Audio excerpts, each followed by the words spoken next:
They want you on pavement. They want you in a Tesla.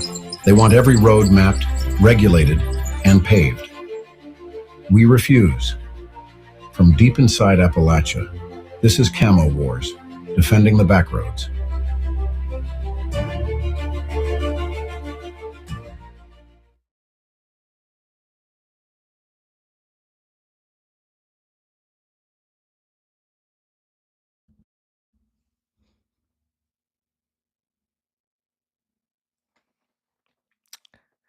There he is.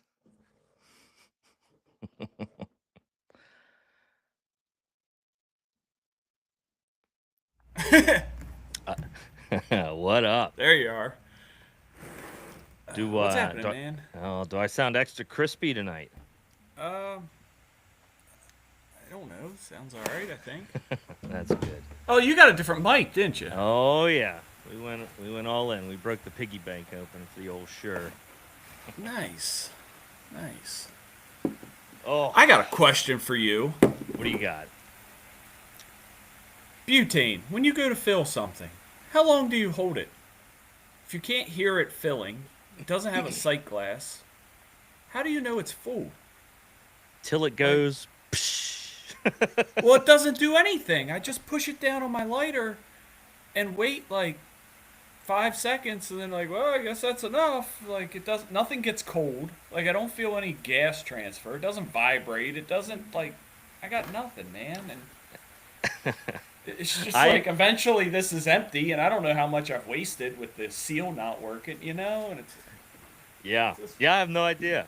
So I see we have Nick and Tristan here live in the chat. Oh, and pull the chat up. Nick, I saw that you rescued a hummingbird today. Well, my friend, I don't know if you can see this, but I too rescued a hummingbird today. Made it a little sugar water mixture, and I also saved a hummingbird. What are the odds of that? I don't know another person who's ever held a hummingbird, and what are the odds that happens? Happens today. Yeah, that's pretty crazy. So you want to get started? I'm fired up. I got some Thomas Jefferson apparel on. I'm a little bit irritated, and then we're gonna get into some fun stuff. So want to send it? Yeah. Nick. The other Nick you're talking to, the other hummingbird Nick. Send me your address because I got cool stuff we're talking about later. I'll send you a couple. Awesome. So yeah, let's go. Let's hit it. All right, let's roll. Welcome back to the Camo Convoy podcast. Tonight we have a great show lined up. However, before we get into that, we need to talk about some unrest in the Appalachian Forest, specifically the George Washington National Forest. I'm talking about Flagpole Knob. And in case you live under one of the boulders that were delivered, there were a large amount of boulders allegedly delivered near Reddish Knob. As you can imagine, the internet went wild with this, right? We heard everything from, I done been wheeling up here for 47 years, and I told you it was going to close down because of the trash. Then I heard, down with the feds, it's our knob.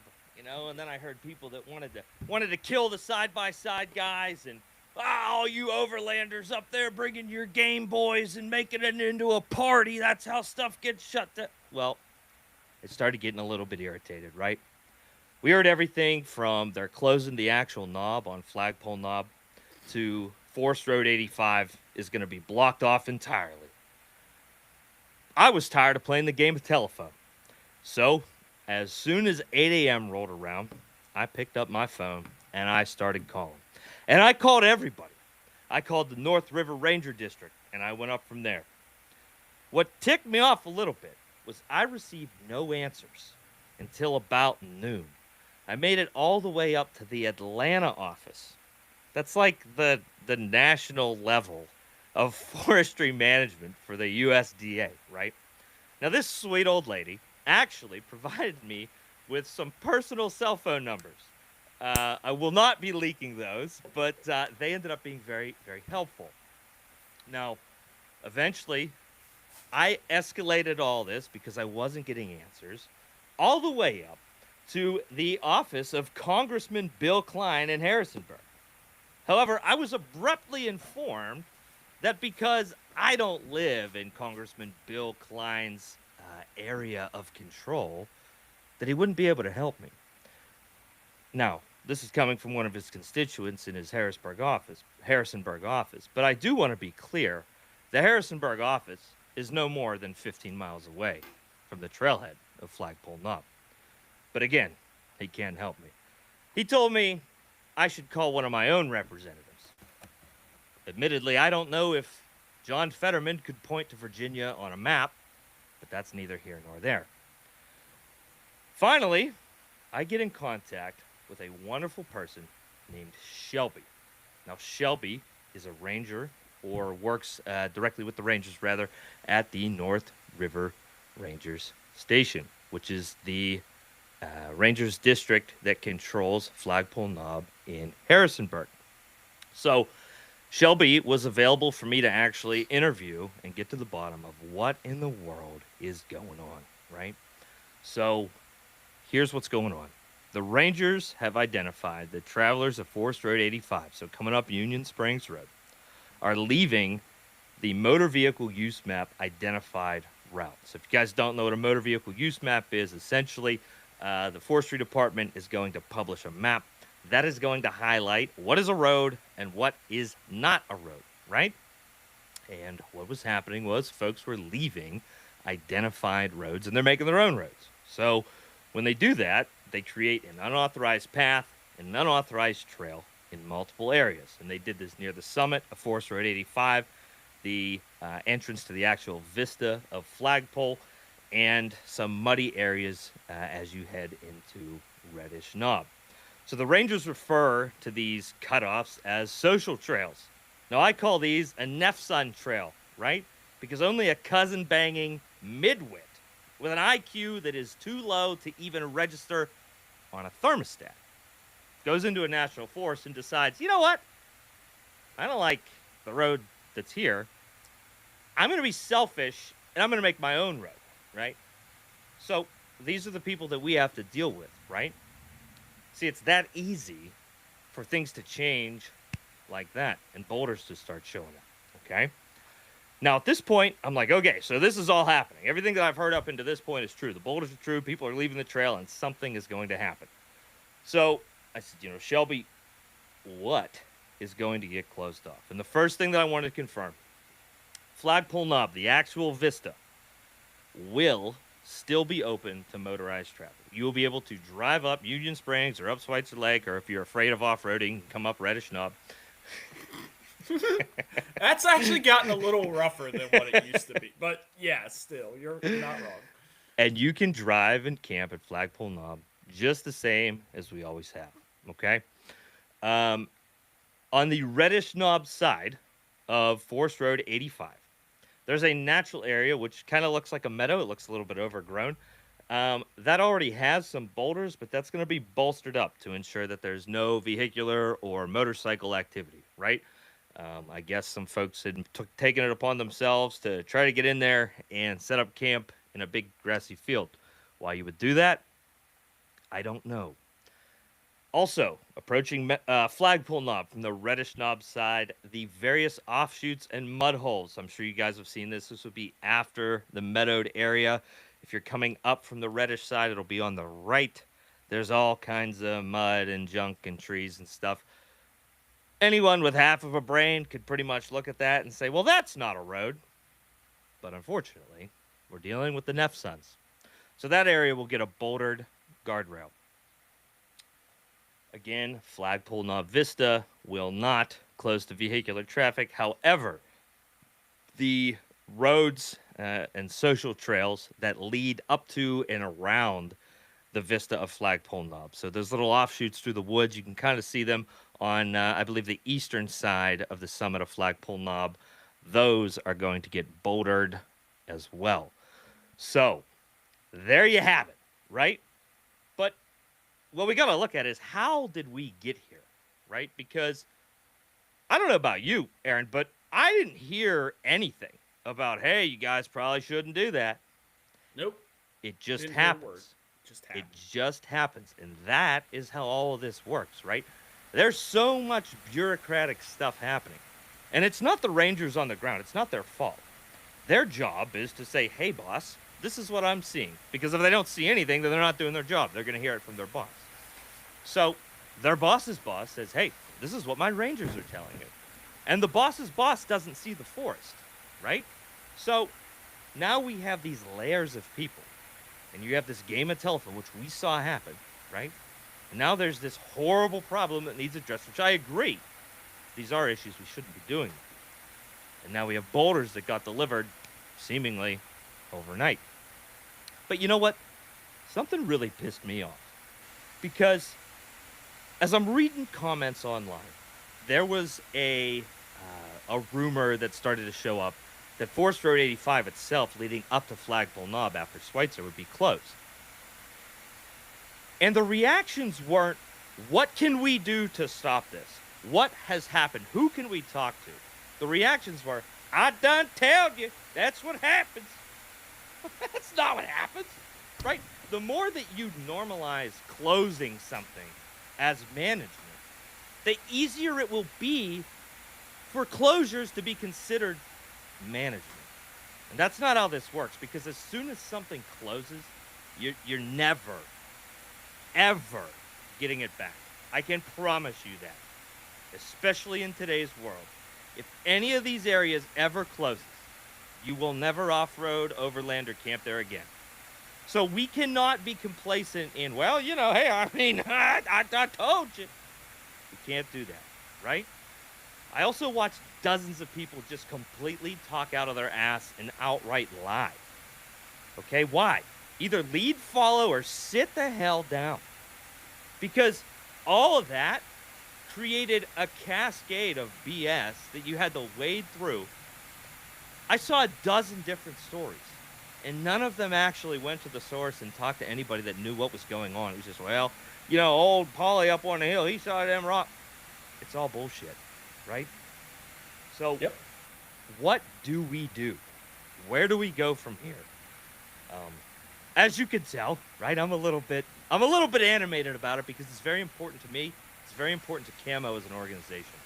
We have dozens of people, who are active that are within 30 minutes, right? And it's exponentially more people as you move. That's kind of like, there. yeah, it's kind of like our home trail. Like, we've all run it 100 times. We've all been there. Like, we don't go there a lot because we've all been there, wore it out. But, like, it's our home base, really. Yeah, and we respect it, right? So what I did was inquired how Camo, as an organization, can get involved in the volunteering and adoption process of Forest Road 85 and all of its arteries therein, right?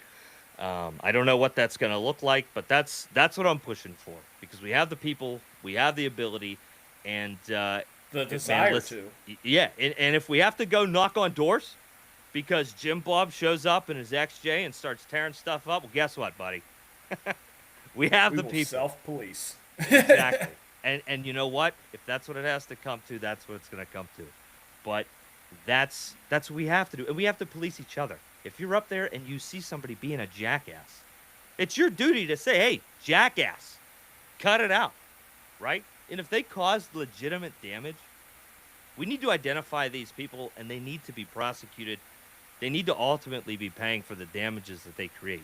It's no secret that our forestry department has been completely gutted. I mean, everything has. You can't even get a weather report and see if it's going to rain tomorrow. We don't know if hurricanes are coming, right? We don't have these people. They're strung out. It's on us. I can't read the weather, right? But I can look outside and see if some son is doing donuts on Flagpole Knob. And that we can control. So, that's my rant. Don't with my woods, all right? Because it's our woods. I would like to add to this that even if you aren't part of, you've never been to Flagpole Knob, this should be important to you because the wording of everything will be replicated for other closures.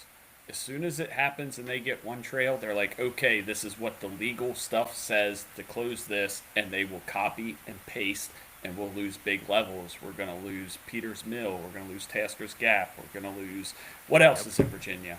Not Potts. much. That's the problem. Yeah. Like, I probably just named off all of it. All of it. And if we lose one, the other ones are going to fall. Yeah.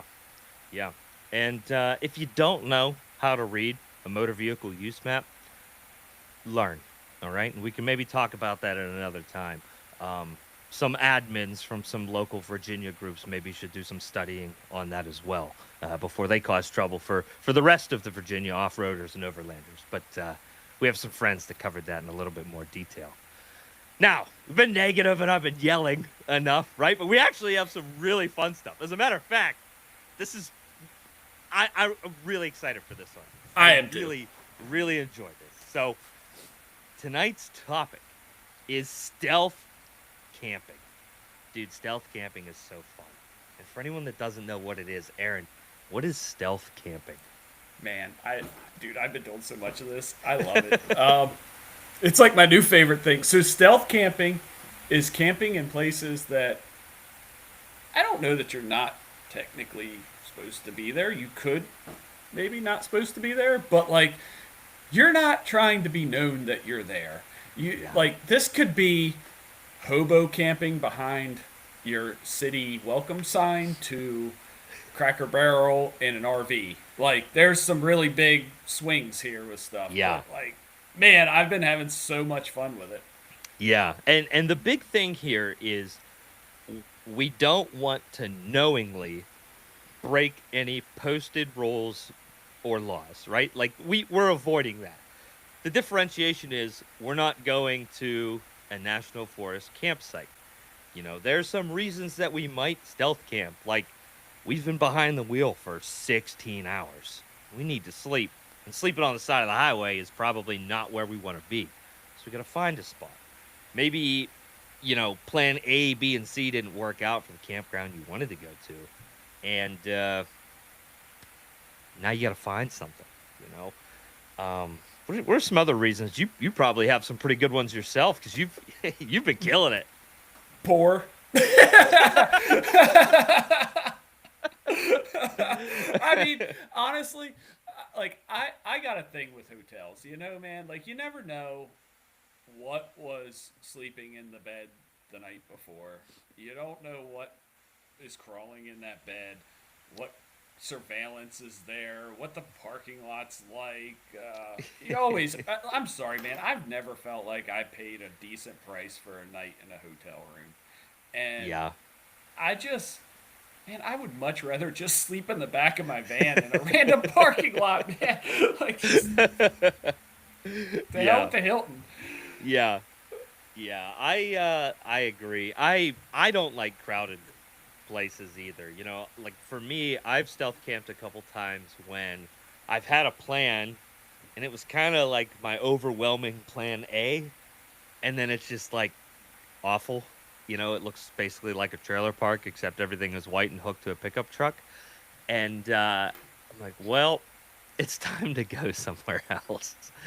So, yeah, I definitely get it. So, this is my favorite, I think one of my favorite part of the topics, but how do you pick a good location in order to stealth camp? Oh, man. So for me, it depends on the vehicle first. Like, it's a whole system. It's an entirely different way of thinking. You've got to be able to say, I'm in this vehicle. Where does it look normal? Yes. And then you got to find the spot that it should look normal in, and then look at it and be like, is this a high security area? Is this well lit? Is this someplace that's going to have a homeless encampment 30 feet off the wood line?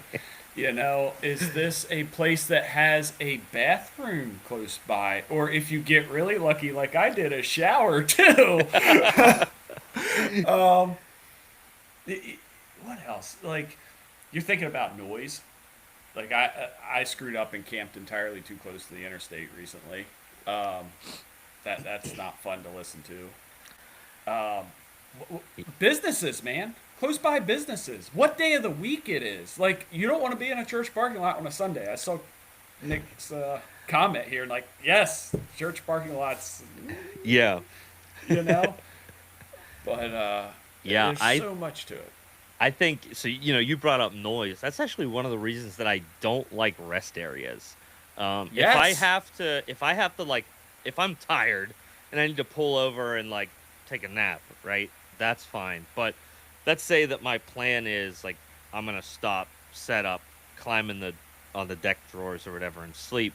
I am not picking the rest stop. All you're hearing is highway, cars in and out, doors slamming, husband and wives beating and fighting on each other.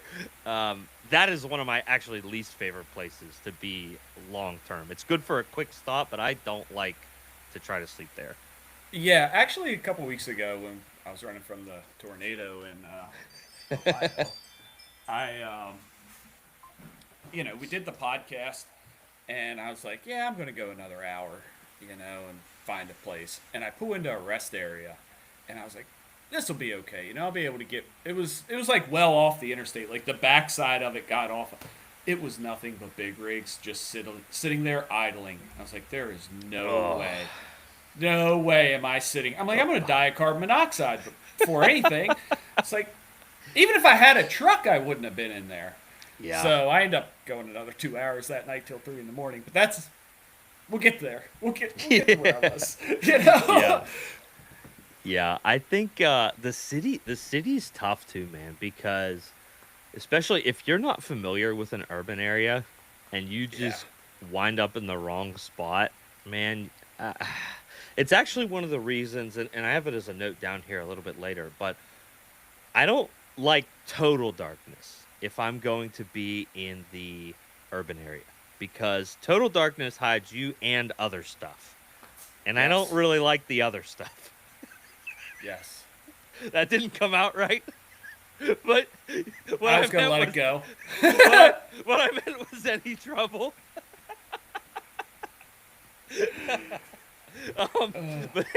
But anyway, I would say, like, for instance, if you could be on like the fringe of a street light or the fringe of a light on a business, that's something that I would kind of prefer versus being back in an alleyway, right? Because the only other thing that's going to be back in an alleyway is something that also doesn't want to be seen. And the odds that that's another weary traveler camper is not that high, especially in an urban environment. Probably a Krakosaurus. Krakosaurus Rex, for sure. Yeah. Methany is going to come knocking. Like, yes. Yeah. Next thing you know, you're getting picked up by the state police for prostitution while you were trying to get your scuttle going. Scrambled eggs. You were feeding what? It's an interesting hot pocket. Oh, man. Yeah. So, what about the rural side of things? Because this sounds easy, but if you're in the wrong spot, dude, it could be way worse than the city. Yeah. Man, it's tough in both places. You just gotta do your research on the area. Like, the last thing you want to do is be on private property. Mm-hmm. Nobody's going to be happy with you if you're found.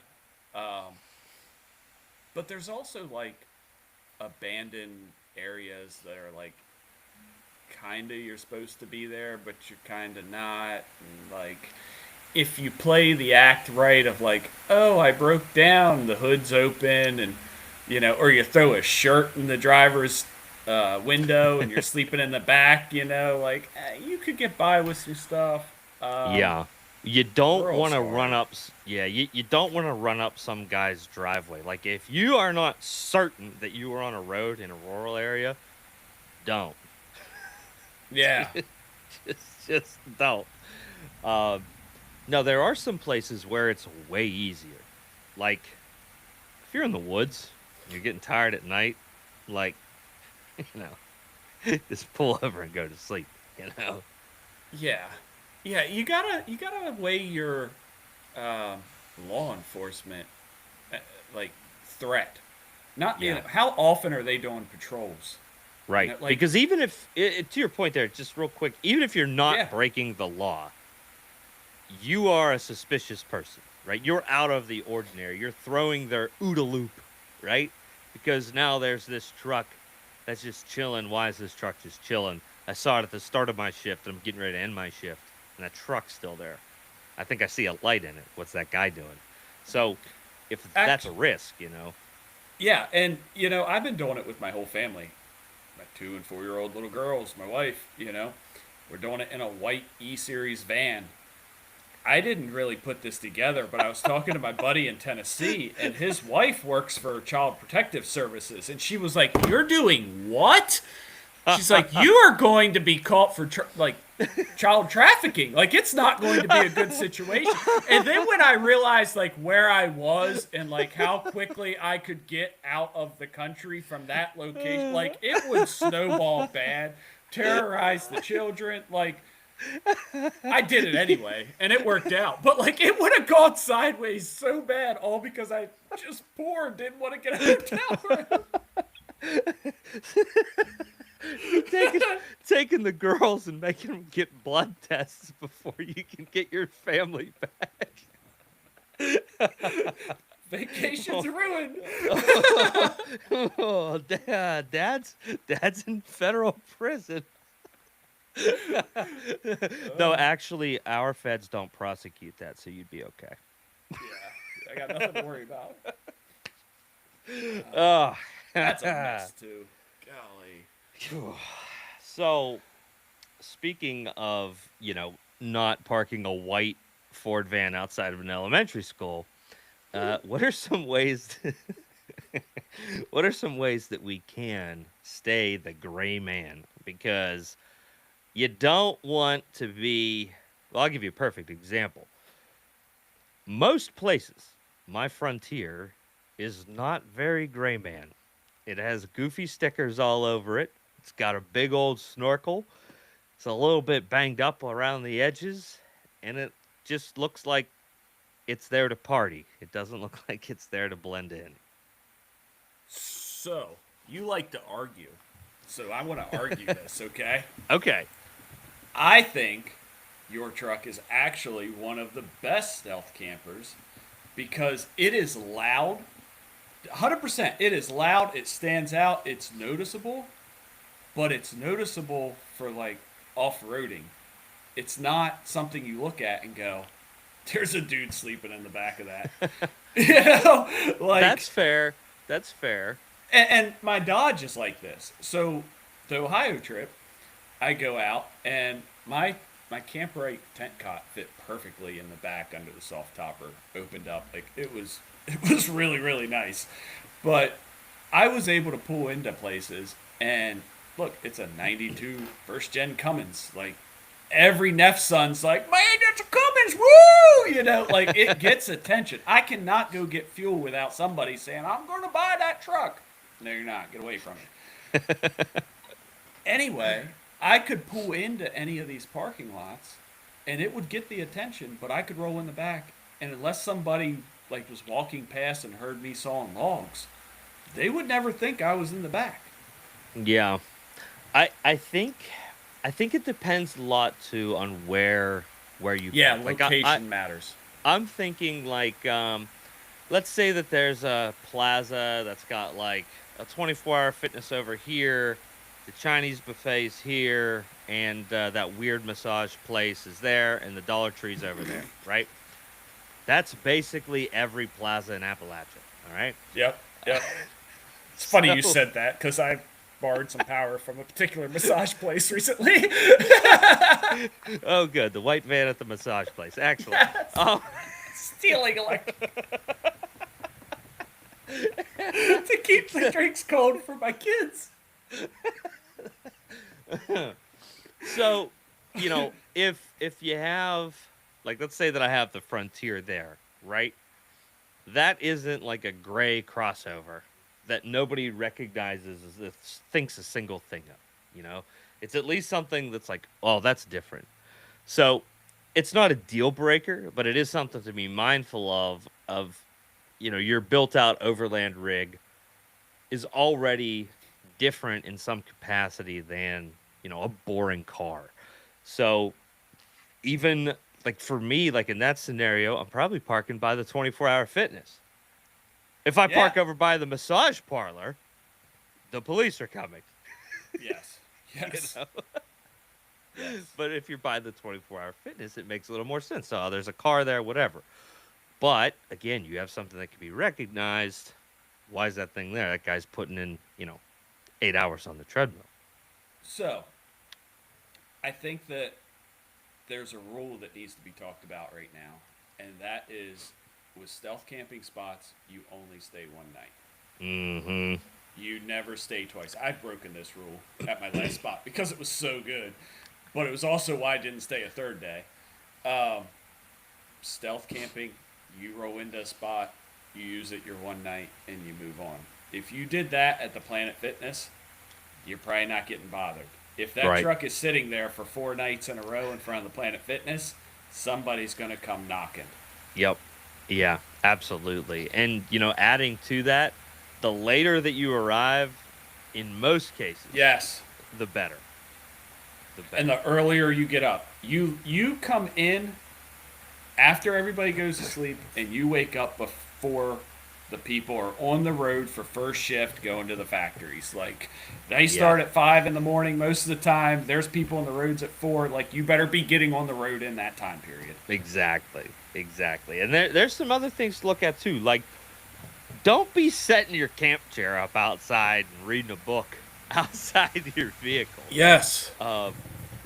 There are honestly some places where that completely flies. Like, if you're going to Cracker Barrel, you can do that all day. Yeah. And the place we were at, we did it. Just chaos and kids happened. I wish we wouldn't have, but it was okay. We were in a place where there just wasn't that type of security. Right. Right. Yeah. Go. Yeah. Definitely, like, behave like you belong there. If you need to get out of your vehicle, don't be, like, diving corner to corner, Yeah. trying to remain in stealth and strafing hood to hood. You're just a guy. You're not actually even breaking any laws. You only break a law if someone tells you to leave and you don't. Then you're breaking the law, unless there's a sign posted already. Yep. The other thing, though, I think the only time it's acceptable to get out of a vehicle is like if you have a ground tent or a camp rate cot or something where you're going to pull in someplace, park, or get dropped off, and then go into like the exit ramp grass in the middle of the interstate, and like you're going to stay there, and you're going to I'm going to steal. You know who Steve Wallace is on YouTube? I don't know. I'm not sure. Oh, dude, you would love this guy. Okay. He's Canadian, but he just does stealth camping. That's I his do whole- know. He camps at, like, the welcome signs and stuff. Yeah. So his deal is hunker down. He's got shirts and stickers and stuff. That's what you do. You go into these places. If you're going to stealth camp, you hunker down. You don't make noise. You don't make light. You don't cook your food there. You don't watch TV there. You don't listen to the radio. You don't start a fire. You roll in. You sleep. Yeah. You might rip a good fart, and that's about it, man. So this is on the fringe of gray area, right? But I'm going to give you a little tip here. These days, everybody has a tablet of some sort, right? A Galaxy Note, iPad, like everyone's got a laptop or a tablet, right? It's probably with you. But what you also need to bring with you is a reflective vest. Because if you ever get into, like, that situation, I can't even really think of what that situation could be, but there might be one. You'll know it when you're in it. You throw that vest on and you look busy on that iPad, you can pretty much do anything. This works really well for the job site, too. If you need to kill some time. I know a guy who used to walk around my job. He would pick up his clipboard and just start making laps. And he would walk up to people and be like, and he'd draw a picture of whatever. And they go, okay, thank you very much. And keep on walking. And nobody would question him. He'd just do this for hours. This is how he got out of stuff. Like, you can, if you play the part that you're supposed to be there, nobody's going to question you. But don't show up with a new safety jacket. Like, this thing is worn in. You gotta, if you're going to cosplay blue collar, you better do it good, because the blue collar guys can spot a greenhorn in a heartbeat. Like, make your stuff. Don't be there in new boots and a new jacket and stuff. Like, yep, I'm here. No, you're not, dude. You are weird. Yeah, and if you ever questioned, a good one is your ENS surveying, right? Most people won't know what the hell it is and won't go any further, and anyone that does know thinks that you're too boring and dumb to talk to. I like ID 10T testing. There you go. You know what that is? ID 10T? No. Write it down. No. That's me. Yes. Yeah, I mean, honestly, that's basically how I go about my days and do the notes for the podcast. Be like, oh, yeah, those guys are in that confined space there. Anyway, Gray Man. Yeah, definitely. That's a good topic. Yes. Oh, yeah. When it comes to getting in and out, try to limit that a little bit. Like, if you really don't want to be seen, try to not get in and out 100 times. Once you're put, stay put. You're not there for an extended stay. You're just sleeping. You're not camping. You're stealth camping. Big difference. Yes. Yes. And with that, oh, go ahead. Yeah. Lighting. Interior lighting's a big deal. So, like, this was a crippler with our van, is I don't have a way to disable the interior lights when the door's open. I don't know if I can buy a panel. If somebody knows, please let me know. But I don't know if I can replace, like, the headlight switch and have that option. Window locks would be nice, too, for the children. Different reason. But the color, too. There's a shout out to Troy. There's another guy in Camo that put red interior lights in his Tacoma. And man, so is that cool. It is so cool. I don't care. Like, if you think it's hokey, whatever, you loser. It's so cool. It looks awesome. Yes, I've got the multicolor with it, RGB lights in my tent, and like to make it red inside is really nice. At the end of the day, to like chill out and play on your phone and still see everything and like get tired. Getting out of the tent too with the red light doesn't kill your night vision. So if you would have to like flee your vehicle because of a cartel turf war, like you can still see the street you're running down. You'll know where Methane's telling you safety is. Yeah, exactly. And when you're when you have your iPad up and you got the going, keep that below the window level, right? You don't need. That's a theme song.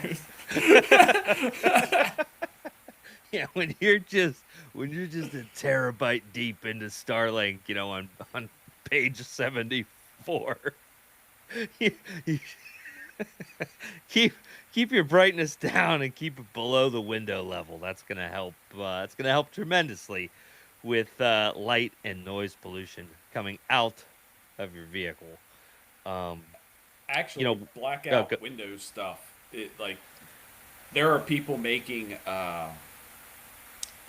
You can get like foam pieces that'll go up. Depends on how your vehicle's made, but it's like foam. You can get window clings. The clings are sweet. Yeah. The clings are really cool because some of them even roll up. But I've seen them where you can order them for your vehicle and they perfectly fit the window. So it's just black. It doesn't look like there's anything weird, just dark. That's really nice. Yeah. I don't know if you can buy 0% tint. I mean, I guess that's just black vinyl, right? At that point. Yeah. But you can get on, there's multiple websites. The one I use is the Tint Effect. They're out of Colorado someplace. It's been a minute. But they do pre-cut window tint for just about every vehicle out there. It's 3M. Like, My van will cost me like $120, and then it's just cleaning windows, taking care of lint, and squeegee work. And Yeah. I'm going to darken the hell out of the back of that van. Oh, good, good. Make them use the IR flock so that Yes. they can make sure that there's not a gaggle of children in the back. Uh, Oh, here's one. Don't run your generator if you have one. For people that have generators, please, just don't run a generator. Period. Actually, You know what? I would even go as far as to say your air conditioning too. If you have yeah, AC on your I don't know, you know, if you have AC in your stuff, you're probably not stealth camping with it. You know, yeah, I was thinking like teardrop camper or something like that, but it's probably going to be like the back of the Cracker Barrel, and they're not going to care. The yeah. I Walmart think it's parking lot's welcome. not going to care. Yeah, yeah. Cracker Yeah, Barrel is very welcome to it. Some WalMarts are. That's getting a little weird. yeah, The homeless have kind of moved into the end of the Walmart lots, and that's becoming a problem. yeah. When they stop being 24/7, thank you, COVID. That killed a lot of the Walmart's acceptance for the overnight stays. Yes. You know, we were just talking about that on the way back, the wife and I. I've had like maybe three reasons to ever be in a Walmart after like 3 o'clock in the morning. You know, like you just don't need to be there that often, but when you do, like Oh, you you need really it. you need it. Yeah, And like, man, I miss that they're not open. Like there was some real good entertainment in Walmart between the hours of 2 and 4 a.m. absolutely. Especially being a high school kid with a driver's license. Oh my You know. god, yeah, and no cell phones with cameras. Like, Yeah. People that are not from Appalachia are like, what the hell are these guys talking about? Fucking weirdos. You guys hang out at Walmart's? The hell's wrong with fishing you? aisle, man. Yeah, exactly. Exactly. We'd go back, we'd go to the auto aisle and just hope that some magic modification would appear there that wasn't some knockoff street glow light and That's fish what I hook. was thinking. The street glow license plate, like, or the no fear stickers. Yeah, Ain't scared. yeah, the not of this world decal is Yes, big, yes, big in my that was region. big. The Jesus fish, the little Oh, stoned out, yep. the jewel stone Jesus fish. Yep. Is that the OBX word? for whatever reason here. Yeah, yeah. And there was always like the rose and like the sparkly flower and dude, I got something straight out of the '90s. You remember the wiper blades that held two blades Damn right. that Yeah. were like carbon fiber paint or like dipped or Yep. whatever? Yep. They were awful. The Never first blade used them. wipe. Oh man, every one of them I ever saw caught so much air it picked up the bottom blade, and then the back blade would either run dry or it would pack enough air in there that the water would blow up and then re-land on the windshield where it just wiped. Yeah. Do you follow Oakland Auto Detail on any social media? I think they're big I, on Facebook mostly. I don't So think. this dude rocks. He's kind of like what I want to be. I'm like honest here. His business is obviously high end auto detailing, but all of his vehicles are late '90s, early 2000, and he's currently doing a is it a Sunfire? I think it's a Sunfire build, and all of the Build parts, yes, or restore? He's building it. build. So he got this thing. It was like practically barn find nice, or it's a What's this? Cavalier. I think it's a Cavalier. Same Pretty sure it's a thing. Cavalier. Yeah. But all of 2.2 the EcoBoost. yeah, all of the Yeah. parts are new on shelf from that year. So do you remember when Street Glow made the steering wheel? Yes. He Yes. has that. It's like every teenager's dream in the 2000s. Like he plumbed nitrous to it. Um, it's got real street glow, underglow, carbon fiber on the hood, a powder coated intake manifold. Like it's yes, it's gaudy, but it's done. It's the way that was perfect at the time, and Yeah. everything is spotless. Like the HVAC knobs on those, if you took a heat gun to them, the plastic cover peeled off, and they were perfectly crystal clear. He did all that. It's really cool. Nice. Yeah. Nice. Is So it like Oakland just a Auto regular? Detail. Is it like a regular Cavalier? Or is it like a Z24 that had like the body effects and stuff? I think it's just a regular, like the one that you would have been able to afford, basically. Yes. Yeah, Yes. yeah, dude, it's a really cool series, really cool. And his wife starts to like get in on it too, and she's like the perfect '90s, 2000s mom. It's awesome. He seems like the kind of dude that like you'd have a blast hanging out with. I really like that guy. But Podcast anyway. guest. Yeah, oh, dude, that'd be sick. I think we would have to pay a considerable fee to get him on this show. He's one of them. I think he's got like 4 million across his platforms. He's pretty. I'll talk to people with money. I don't care. I mean, Not riffraff. Never mind. I'm sorry. yeah. He's not. So here's one to kind of think about. Back to stealth camping is ventilation and the overall climate, because Yes. one, I love these. Apparently, I'm a boomer because I like these. But rain guards, dude, rain guards rock. You Yes. crack your windows, nothing falls inside, and in the morning you don't wake up wet. You wake up with the inside full of mosquitoes. Yeah, that's true. I'll give you that. It's the reason I stayed 2 days and not a third. So I got a little hack for that. Actually, have you seen the? DEET bombs? You're probably Well- like pour DEET into a freaking paint can and just like, no bugs here. Have you seen the in-channel like vents? Yeah. That go. Yeah. The rain gutter? No. So this is like a piece of plastic with holes in it that you would Yeah. shut in your window, between the window and the door. Okay. Yeah. So I recently saw a guy that had one of those with mesh sandwiched in between the plastic to keep the bugs out. So he had Yes. basically a mesh window instead of either a fully closed or fully open window with his rain guards. And I was like, dude, that's smart. I really like Yeah. that. For the Yukon or like any SUV, I think that's a super good buy. Yes. Yeah. I've seen where they what is it? Like, it's not your gutter guard, but like you go up underneath of that and there's like the ventilation for your roof. And Oh they're, yeah, like, yeah. What are they? 4 or 6 inch wide and like, Mm-hmm. 2 foot long. And I've seen where people cut them and slide them up into the window track, and then they'll either run a piece of tape or sometimes they just lay in the window the right way. But if you cut that right, you can get a cheap one. Some of those are like 3D printed and really expensive. Yeah, yeah. They're like those, what is it, Road Armor mud flaps are like $300 a set of 4 for Lexan or something. Like, Yeah, exactly. They are crazy.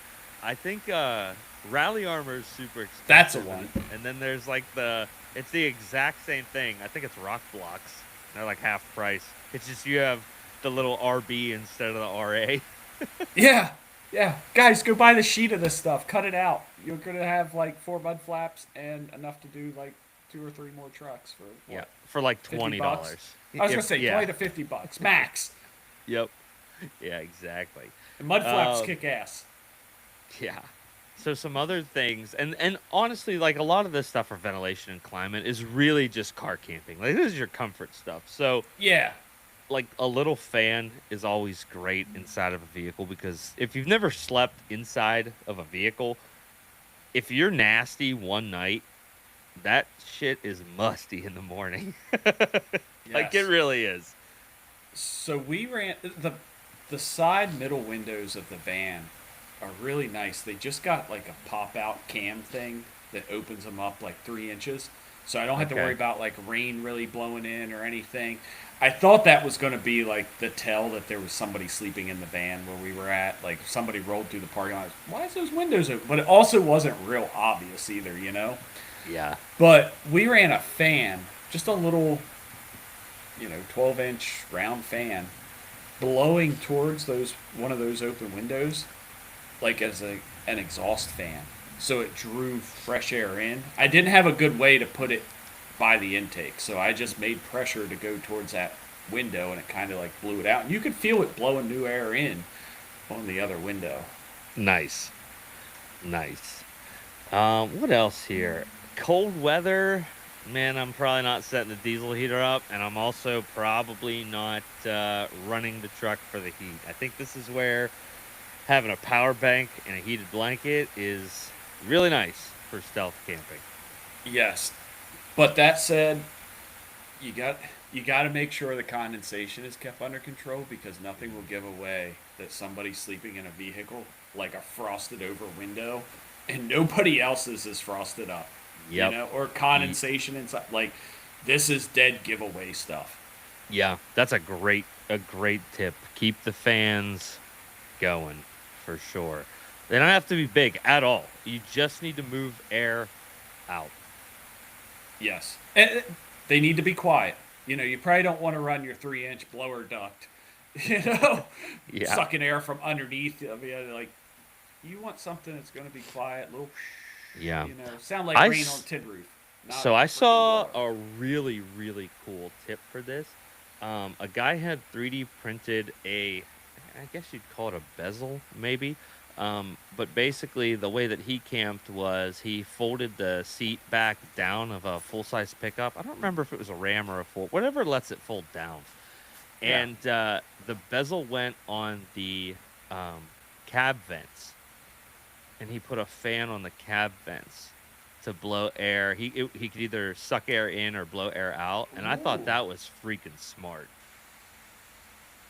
Yeah, that is interesting. The one I was looking at was, dude, I was in a really weird part of Instagram where I was like into space and like satellites and like alternative thrust methods and stuff. But they were doing, is it ionic thrust or they're running like high voltage electric through a wing and it's pulling airflow over it, but it was silent. I don't know what the energy consumption was, but I was like, I do know what you're talking about. It's like that airfoil thing. yeah, like the Dyson fan or whatever. Yeah. So that still has a blower in it, and it just goes up the ductwork and uses like Venturi effect to Accelerate, keep airflow right. Yeah. This is like actually running electric through a wire and pulling electrons from here. Oh and wow, moving them. that's cool. I don't know what it's called. Proton thrust, maybe. It was like it's really space stuff. That's But- my porn name, actually. Ooh.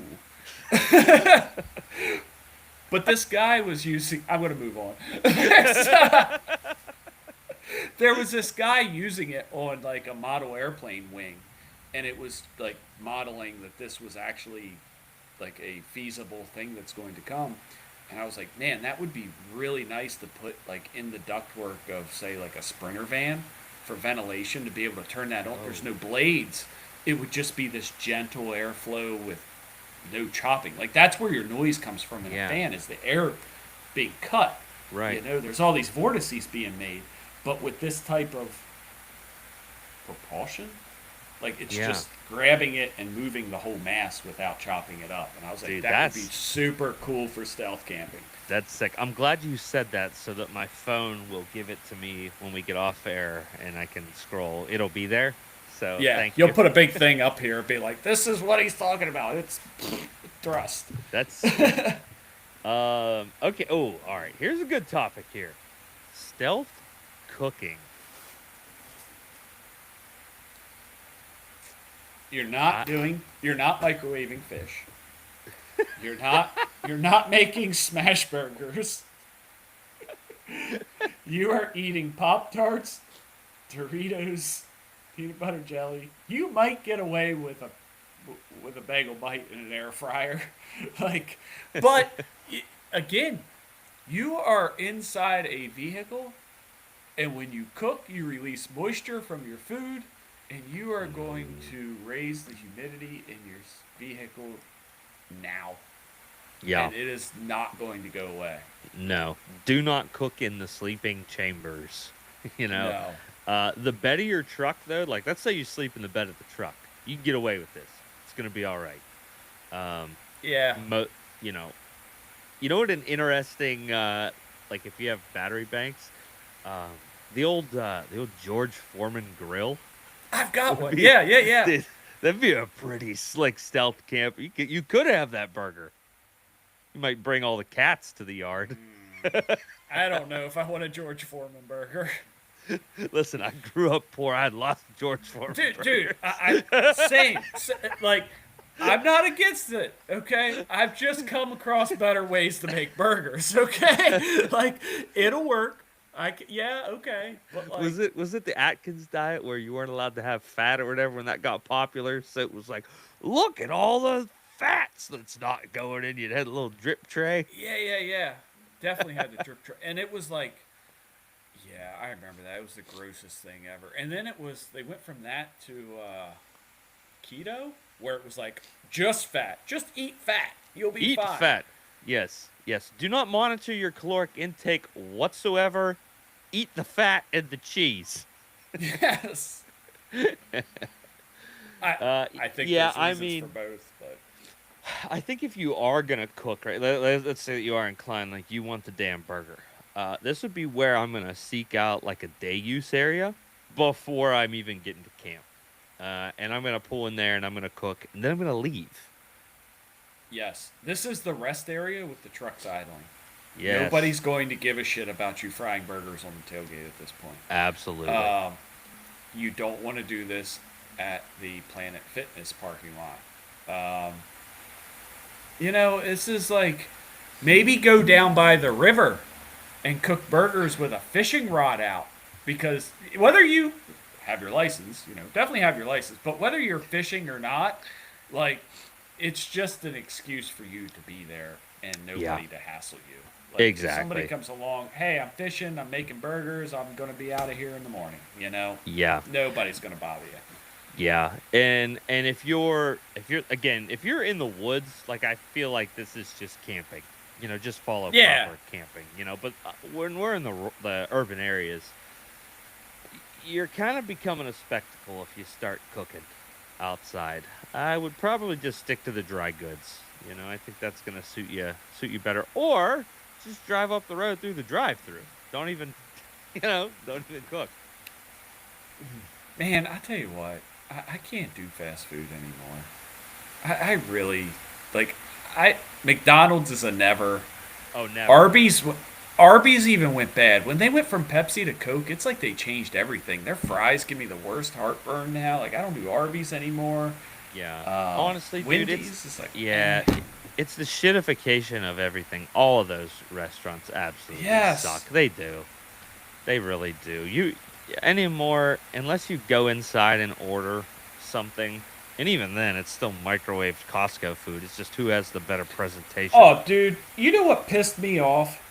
I went into Sheetz the other day, and like everything on the menu is overpriced anymore, but their hot dogs are still, what is it, $2 for $1? Yeah.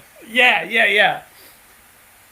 Why in the hell am I getting a hot dog on a bun that's split apart from being in the microwave? Like, we're selling them $2 for $1. Throw the 40-pack on the roller and let it sit there. I'd rather have one on the roller for 3 hours, burnt up, witch fingered, than a damn microwaved Sheetz dog. Dude, I was furious about it. I think, did you ever hear Ricky Chilton make music? He's he's got that song Circle K where he's like, I'm 3 white monsters deep. You know that guy? Yes. I think he's got a song about not eating roller dogs.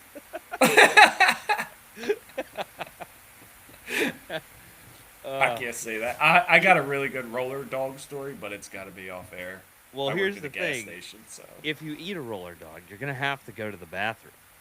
And how do we handle that when we're stealth camping? Well, you're either parking by a 24-hour place, or you're doing it in the vehicle. And this is where I think the 5-gallon bucket with kitty litter in a bag. You know what? Actually, man, I would take it one step farther. Have you seen the diaper trash cans that twist up and have the seal on it? Like, dude, I know what I've done. Like, I don't know that I want that stench in my vehicle. Like I would like to not have to Yeah. repaint the interior. I So mean- like, I want that container sealed. Yeah. This is, you know what? I think the what's those bags that you put on the spare tire? The trasharoos. Trasharoos. I think if you could do this, you get away with it stealth camping, and that's your turd bucket. That's Yeah. like the I mean, honestly, my move here is now I'm not gonna be like a flip flop fella and just shit on the parking lot. You know, I'm not doing that. But I'm not. Sorry, anyone. But actually, no, I'm not.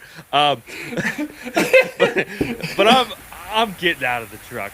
I'm gonna scurry away somewhere. I'm finding a place that's not in my rig.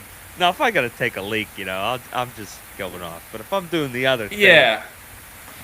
obviously, just like pack in, pack out. But the good thing is, there's gonna be a dumpster somewhere.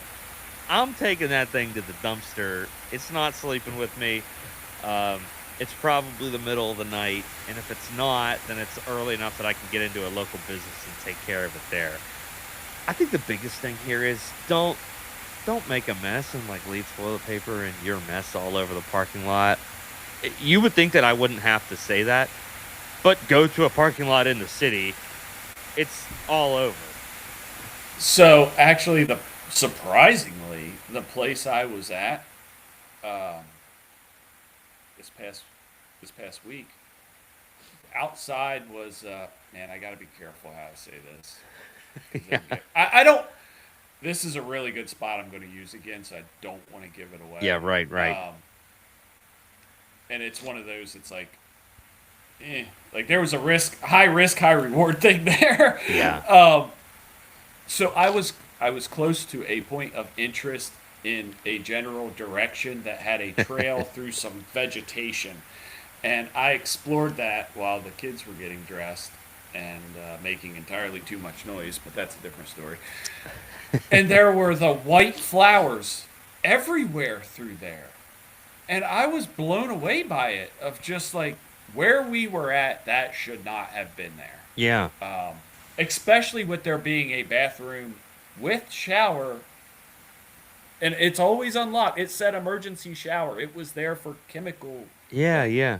safety things, like OSHA said this shower needs to be accessible. Right. Like, and you're over here 200 yards away doing this. Like, Yeah. Dude, that pissed me off. there's a special place in hell for the white flower planters. I hate that so much. I hate it. I got There's another no thing excuse. Here. None. I was up at Green Ridge. What was that? Last Friday, I think. Yeah, we recorded Saturday. So last Friday, I was at Green Ridge. Site 51. The Green Ridge just did an amazing job. They cleaned out all the fire pits. Like, it was down to the dirt. It was really, really nice. They were doing a bunch of them as I was going around robbing them for firewood. And, but anyway, every campsite has a trail going away from the fire pit. You know what it is. You don't put your tents back there. But, man, the amount of the white flowers was not okay. No. At all. No. At all. It was... And for anyone who's listening, like, what are they? Is that marigold? Is that no? We're talking about crumpled up toilet paper. Yeah, weathered shit piles of toilet paper. Yeah. Like, and it was like, you know what, man? It looked nice. It was going out to a point of interest of like, I'm going to go into the woods here. And it was just like, oh, there's some. It's like where you would look for firewood. Where you would be like, hey, kids, go get me some branches from over there. You're going to be safe. You can't even do that because your kids are going to come back covered in... They might as well go and swimming in the porta shitter. Yeah. You know what really pissed me off, actually, with that? This actually just happened when we were at Wolf Den. Mind you, Wolf Den Run at the campground has a cleaned, I think twice a week. It's cleaned. It's really porta john. nice. It is Wolf Den does a good job. very, very clean. And just briefly... The folks that manage that place at the campground are like the nicest people ever. Yes. It is so clean. And my son loves bugs. I know I talked about this before, and he's back crawling around through there. Thank God that I went back there with him first. because the I don't remember the campsite number. It might be 9, maybe. It's back in the loop that's in the woods. All of that was all white flowers. There's a porta-john that's clean right there, closer than where they want. So I hate that. And if you do that, fix yourself. That's a problem. You know who are the worst offenders? It's not every one of them, but it's chicks. It's the girls. They'll just drop their little thing there, Yep. and you know, Yep. and they're black. You know, once they break the seal, it's every 20 minutes. That's Like so they'll true, go through a dude. whole roll. Like they are the Gotta worst pee. offenders Gotta for it. pee. Oh, I gotta just quick pee. I'm gonna go over here. Pee. Yep. Yep. And the, one girl at a campsite that doesn't take care of this the way that they should will pollute that campsite in a heartbeat. Yeah. Yeah. I mean, my daughter, she, first of all, the girl is hydrating. All right, I preach hydration to the kids, and they love it. They'll tell you, they'll go, Daddy, I'm gonna have water today because that's gonna make me healthy and strong and fast. I'm like, yep, that's right. And she's got her little, looks like a little 40-year-old with her little. It's bigger than her head, you know. And she's, Stanley Cup. you know, she's jingling like with the ice in it, you know. It's bigger than her belly, you know, and she'll crush one of these. But yeah, we're out in the woods, and it's like, I gotta pee, Daddy, I gotta pee, Daddy, I gotta pee. And honestly, I just have one of the big lime-filled bags and on like one of the camping toilets, and like that's hers, you Yeah. know. Yeah, and by the end of I mean, you do what you got to do, but yeah, don't turn a parking lot into your personal bathroom, man. That's screwed up. Go off somewhere and pack yourself up, throw it in a dumpster. Don't be a hog. Don't throw it in the damn fire pit. Don't do it. If you do We're- that, I want throwing to cage. hands. Yeah, I want to cage fight you. Actually, you sick. Actually, I don't even want to touch you because you're disgusting. But yeah, I hate that. Because of that, because of you saying that, Yeah. I've looked more to notice that is something a lot of people do, which is just Yes. disgusting, just absolutely repulsive. Fire pits are gross. Everybody between the just general trash, but like the gross trash gets thrown in there. Like the people processing their hunts will throw the discards into it. You know. Yeah, and the not pepper like and stuff. fur and skin, like intestines and stomach and like Yeah. icky. And the intestines weren't clean. Like it wasn't like this was planned for the animal that they were going in for a colonoscopy and had to drink the night before. Like if you've ever seen something get the guts ripped out, like it's all in a nice little pouch there. You don't want to cut it. It's a bad day. But Yeah, like yeah. it's there and you're throwing it in the place where one of the listeners is going to show up with their kids next day. And we'll Exactly. cook hot dogs over that. Roast marshmallows. Yes, that is bullshit. Yeah, complete some bullshit. shit mellow, shit s'more. Yes. Okay, what's next here? Security. So, man, I know, like, yeah, some people, listen to this topic might be like, okay, this is getting a little bit on the prepper side. Well, I do have my casual prepper podcast hat on for this section. And if you don't listen to Casual Preppers, you got to listen to them. I love those guys, Cam and Kobe. They've been doing it for like 10 years. Matter of fact, they're actually one of the reasons that I wanted to do this. So a little ode to them here. But this is a little bit of this is a little prepper side. But this is your personal security. You got to park for an easy exit. There might be someone pissed off. It could be the security guard that taps on the window and says, you got 30 seconds before the cops come. Yes, sir. See ya. You need to be able to get in that truck and leave. Or you might have parked yourself where the local doctors and lawyers conduct illicit sales. And now you witnessed it. And they're not very happy about that, right? You need to get out of Dodge. Yeah. Yeah. You know what else is smart? Backing into the spot. Absolutely. And then not running a front plate. Yeah. It's about the only thing Pennsylvania's good for. I mean, I'm supposed to have a front plate, but I've lost them all in boating accidents. Ah, darn it. I hate when that happens. You know, those damn boat ramps are dangerous. Guys, for anyone that's not watching this right now, they're hanging behind Aaron on On the wall. That's awesome. Actually, the yellow one, this one, is from Flagpole Knob. I pulled a bumper out of one of the Nefsun mud holes. Oh, and it yeah? had the tag still on it, and I was going to be like, yeah, I'll turn this in, and then it got screwed to the wall. That's awesome. That's awesome. But yeah, I think you really need to be able to roll over, turn the key, and go. And this can be difficult if you're sleeping in the bed of a truck because you got to get out. Yeah. Yeah, so keep that in mind. You're not crawling through that slider window.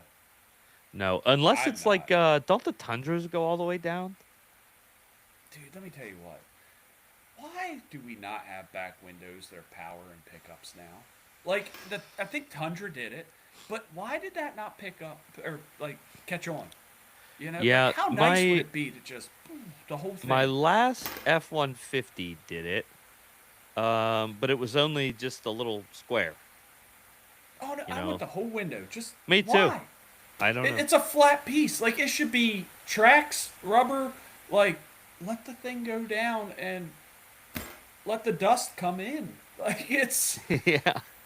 It's gonna be a dust vacuum. But like, they don't want to want warranty it. They don't want to warranty water when the things are new. Is I probably know. what it is. But I agree. I love that. And man, if you have, like, I'll tell you what, if you have a soft topper, yeah, boy, that's it right there. Pull the snaps at night, roll it up, and then you have direct access to the cab. Yes. Side note here, rabbit hole. Have you seen, this is like 90s mini truck mods. Have you seen the windows that are Lexan that have, like, the cams that I'm talking about, like my back windows in the Tacoma or the van or whatever? But the back window is a piece of Lexan, and those cams would bend the window out. Oh yeah, on the side. Yeah, I'll send you a picture of it. That's pretty cool. It's like it's a really rare thing to come across. Like, the company was only in business for a little bit, but they made them for like Tacomas and Rangers and S10s and, like, you know, the lowered mini truck scene. That's cool. I was like, man, that would be badass to have off-roading. Yeah, I like that. Okay, so here's some other. So you got back in when it's appropriate. I think back in whenever you can, for sure. I agree with that. Yeah. Keep the driver's seat accessible. So for me, I don't put anything on my driver's seat ever except for my ass. Don't have your sleeping stuff or a cooler. You know, I'm going to go even one step farther with this. If you're not putting up like a sunshade over the windshield, it's not just your driver's seat that needs to be clear. It needs to be everything. The dash doesn't need diapers thrown on it. It shouldn't have sunglasses there. The passenger seat shouldn't have a saxophone buckled in. Like, you don't want all your shit in view. Yep. You know? Crime of opportunity. That, and if the front seat's filled full of shit, how'd it get there? Yeah. And why? You know, especially like with me in the van, if there's a stroller and a diaper bag in the front seats blocking it, dead giveaway. Like, yeah, right. Trafficker. Yeah. You know, keys, man. Your keys need to be like touch reach. If you're in a truck, don't leave them in the ignition if you're sleeping in the bed.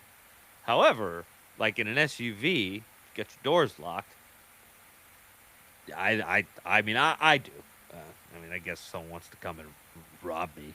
I keep them in the ignition in the Yukon, but no one's getting in, you know. So I keep a spare key. I actually took a torch and melted the plastic off of it so that it would fit in my wallet, but that made it really, really small. Oh, so, like, yeah. if I'm out someplace that, like, I don't want to leave my keys in the ignition, but I don't want to pull my key out, I will use that key. Oh, that's smart. I like that. And it's Yeah. really nice to like hide on your vehicle if need be. Like, dude, I've been so many places. Think about if somebody would have lost their keys in Michigan. How shitty that would have been. Whew. Like, you Not know what? good. This is the tech tip. We haven't done tech tip in 6 months. Tech tip: cut a spare key for your vehicle and put that thing up underneath it someplace so you know where Yeah. it's at. Not Frame rail completely channel underneath locks. them. Yes. Yeah. Yes. Yeah, there's some good places for keys in your vehicle. I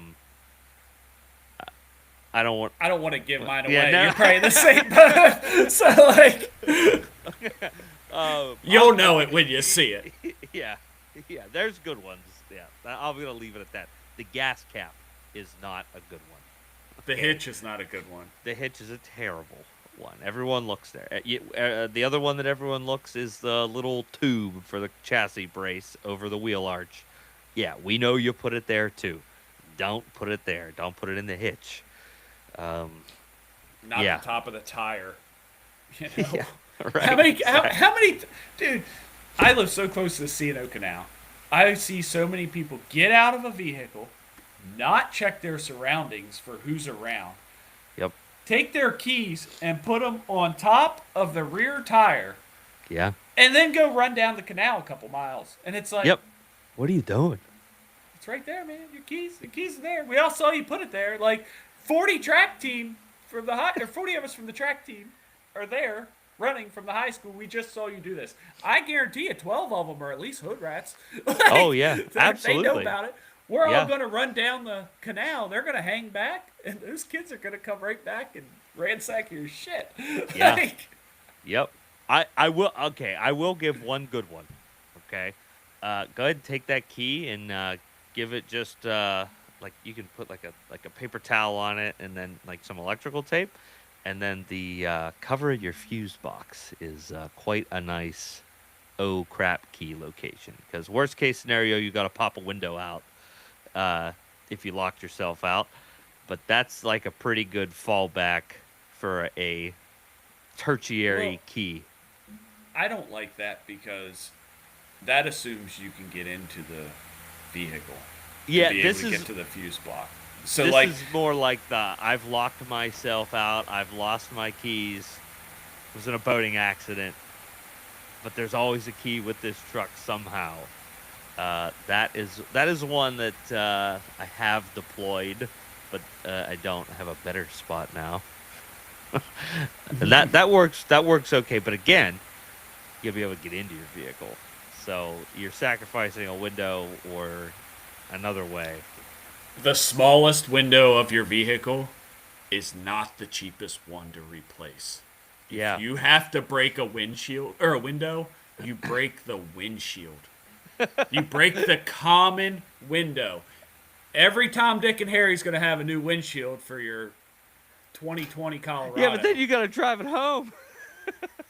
You break the passenger side. You go through that. Like, I'm listen, still going back glass. The back glass is coming out. It might be or a rear door window. I can pick a rear door up somewhere. just don't pick the quarter windows. You know. Oh yeah, like, that's expensive. yeah, like, be smart. Is it a serviceable window? Is it a window that you're going to be able to go to the junkyard, destroy a door panel, rip 2 bolts out, pull the window out, and then go do it to your vehicle? Like, Yeah. you A- don't actually- do one. You got to pay somebody. Actually, here's an even better tech tip. If you have a new vehicle, you can just skip ahead 30 seconds. But for the older vehicles, learn how to break into your own vehicle without breaking the window. Most of them have a way to do that. I'm not gonna say anything else here. Don't. Yeah, I was gonna say because every Ford Ranger will get stolen tomorrow. Yeah, you should do this with your house too. You should try to break into your house, or That's a get great tip. somebody else to try to break into your house. Yeah, to catch a thief. Yes. You got to recognize a thief to be able to hire a thief, though. So, if you're Yeah. the riffraff, you might know a thief. Yes. Let's see. One last one here for security. Don't get boxed in, right? If you're gonna really park in a heavily populated area, don't be like, oh, this spot over here looks cool because it's out of the way. It's not really a spot, and you fall asleep, and everyone shows up for work the next morning, and now you're boxed in. That's a problem. Don't do that. Yeah. I was actually thinking about the security from the other point or the other shoe of like what to do when a place has security, Oh yeah, yeah. and it's like there. I'm thinking like hospital parking lot, you know, like Hmm. they're gonna have basically mall security drive around once every hour or so. It's not uncommon for somebody to like be at a hospital long term. Um, I don't think hospitals are bad stealth camping spots, No, but no, they're not. But like you said, it's patrolled. Are you breaking the law being there? No, but you're probably gonna be asked to leave if someone sees that you're, sawing if the logs. yeah, if the security guard wants to be a dick, they can be. Yeah. And that brings up a great point that I don't think we mentioned, but you yourself should not be visible while sleeping because a sleeping person in the car looks like a dead person in a car. Yes, yes. It's hard. Like on one hand, it's nice to be able to see out, but on the other hand, it's really nice to like box yourself in and not be visible. Yeah, absolutely. It just like it. Everything is communication. So like, I'm thinking with my van, if I black out the windows so nobody can see me in the back, great. But if I throw a curtain up behind the front seats, that's saying, hey, somebody's in the back. There's a reason they don't, you know what I mean? Like, Yep. you don't want plaid curtains there. So it's, do you risk being seen through the front windshield because you're deep inside of it, or do you put a curtain up? Like, you Yeah. got to watch how you hide yourself. Yeah. So, what do we do if somebody does approach? Because it's pretty likely that could happen. Yeah, I haven't experienced it yet. It's going to be really fun when it happens. Yeah. Um, Well, because you got to but- know, like, is it the property owner? Is this Yeah. a mall cop? Or is this a cop? Or I don't even think it matters. I think at that point, it can be Bubba Joe, it could be the FBI, Child Protective Services, whoever is kicking in your door. Like, you're busted. You're no longer going to be there peacefully. There's no negotiating you staying there. Yeah. It's the you gotta only leave. time that might work is, like, let's say it is security and you're already established, maybe you got a tap on the window, and if you roll down your window and the guy goes, he's in a uniform, and you say, hey man, listen, I'm just crashed out here until like 6 a.m. and then I'm out of here. He's either Yeah. gonna say, all right, clean your stuff up, or he's gonna go, nah, no you ain't. And at that point, your only answer is, yes sir, have a good night, and you leave. That's it. It's game over. You got busted. Yep. But yeah, I'm fully on board, dude. Like, if the homeless guy comes knocking, it is time to go. I'm not saying, all these homeless people are killers. Yeah, but I'm also saying you don't need the homeless guy that's awake at 3 a.m. to know that you are about to be sleeping with all of your cool shit in your vehicle.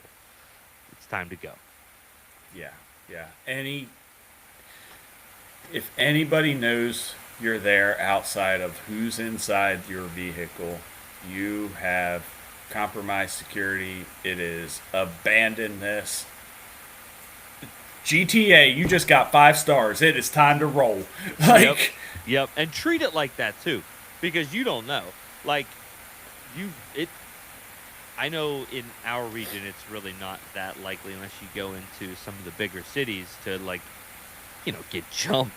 But let's say that they know you're in there sleeping. They already made their calls for 4 or 5 guys to show up and take your shit. The guy that was waking you up was just distracting you while the other 3 come and mess with you. That happens, right? It might not Yes. happen in the hollers of Appalachia, but I'm telling you, it happens, especially the further southwest you go and the further central north you go. It's what happens.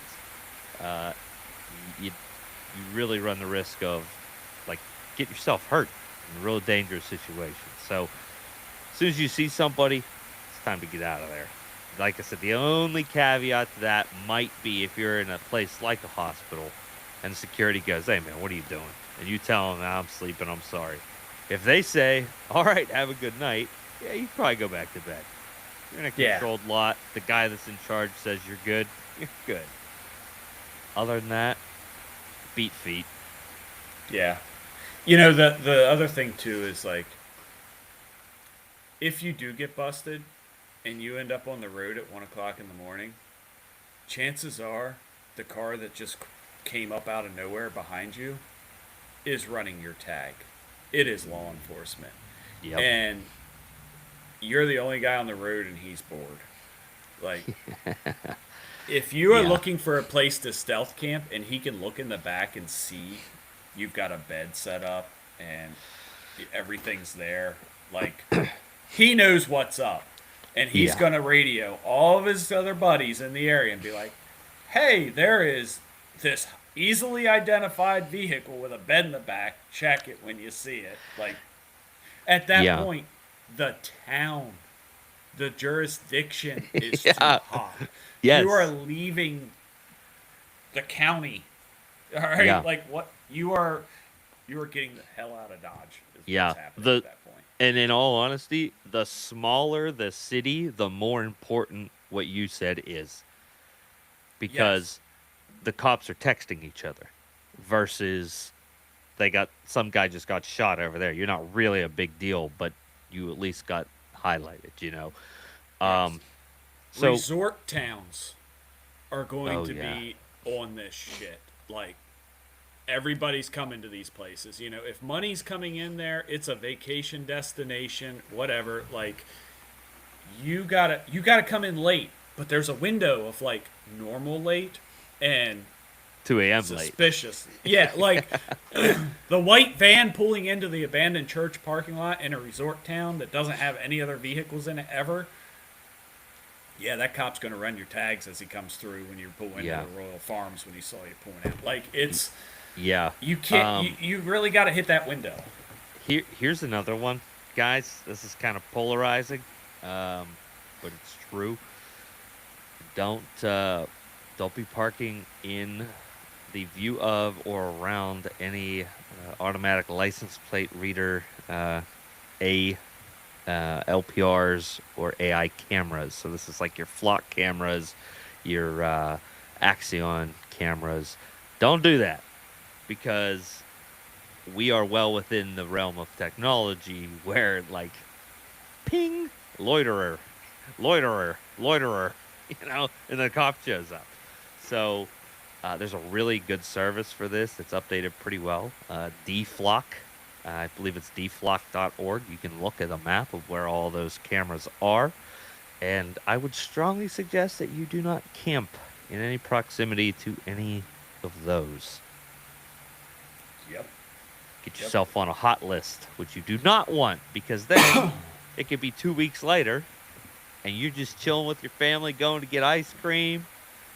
And the guy with his hat down like this comes up and he taps you on your window and says, what are you doing, Because you're on a hot list and you just got pulled over just 'cause. So be mindful of that. It's not conspiracy. It's true. Like, this is happening. You need to be mindful of it. Yeah. Yeah. Yeah. Where not to stealth camp? Elementary schools, education places. Don't do that. I probably And hold on. Yeah, go ahead. Unless you're between the ages of 18 and say 23 at a college campus. Yeah, like, all right, yeah.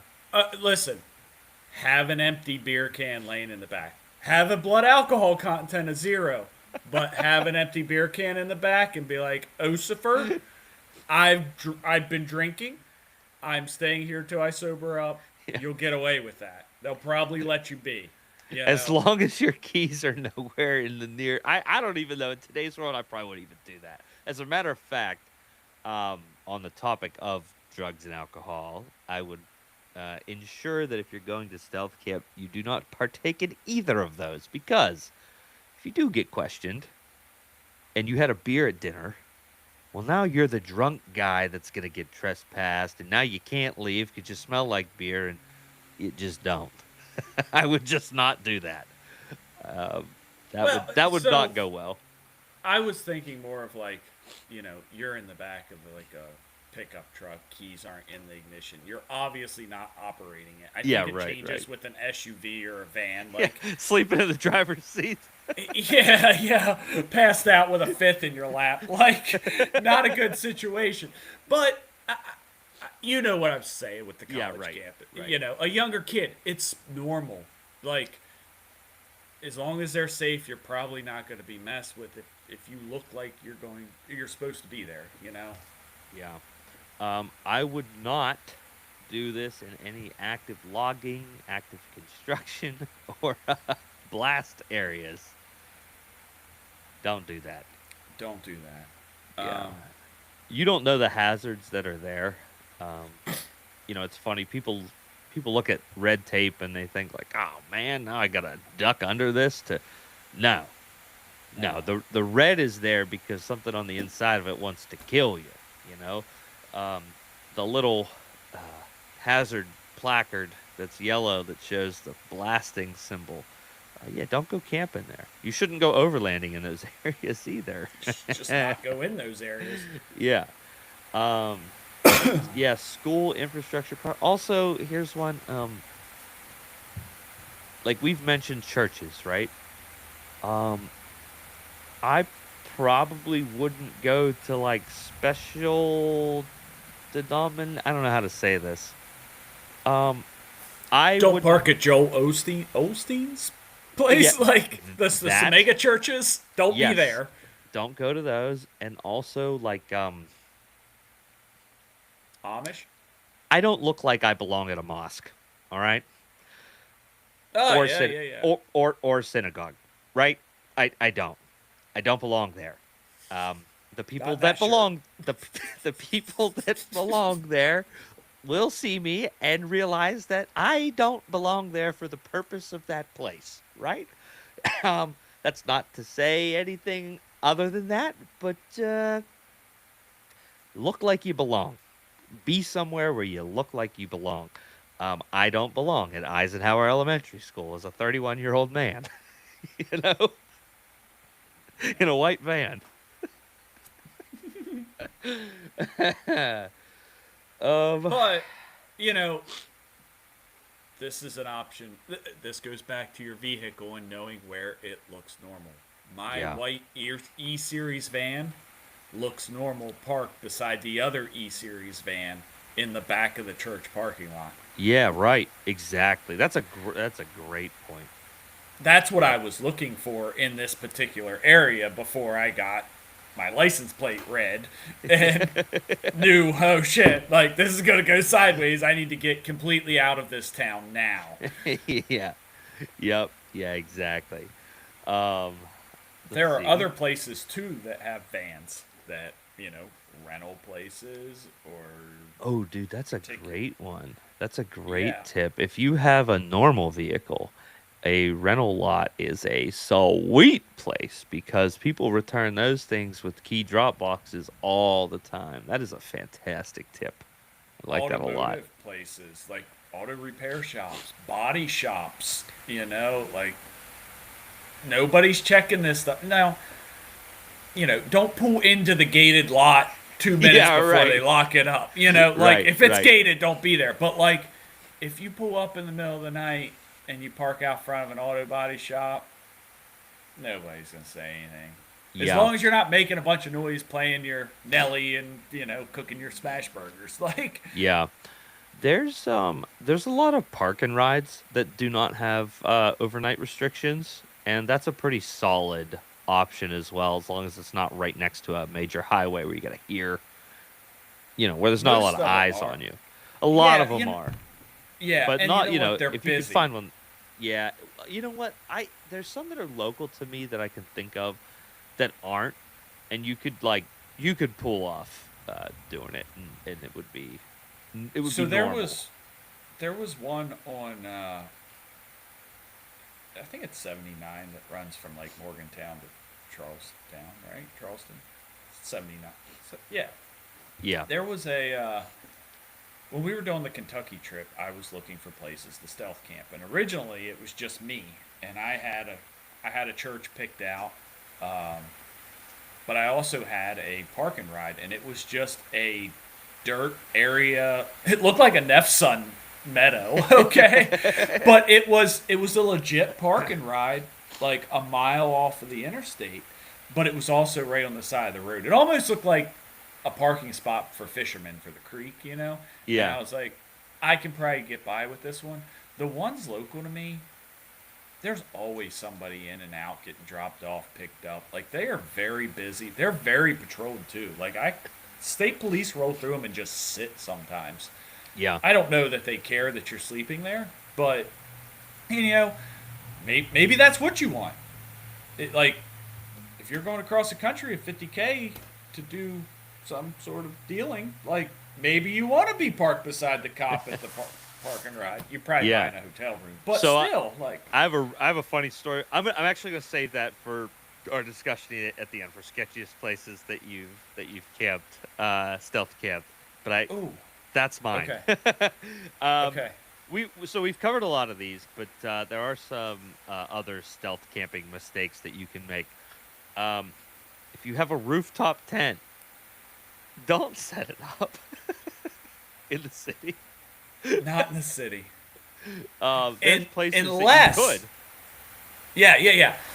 Unless it looks normal. Like, if you were to roll up to, I don't know, like maybe a lake at a park or something that Oh, had 24 yeah, hours, yeah. you know, like you Boat might get launch. away.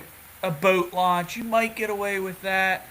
Um, if you could end up in like somebody's yard, I mean, that's kind of private property. Like if they had like that quarter acre yard, but like, you know, if you did it often enough, but not too often, like if you opened it up every, I don't know, once every month and a half or so, that you were just airing it out overnight, but it was a common sight, Yeah. you know, like you might be able to get by with it. But yeah, generally no rooftop tent. Yeah. I mean, really, the basic hierarchy here is it's a clearly legal place to stay. Overnight parking, the Cracker Barrel. Um, Yeah.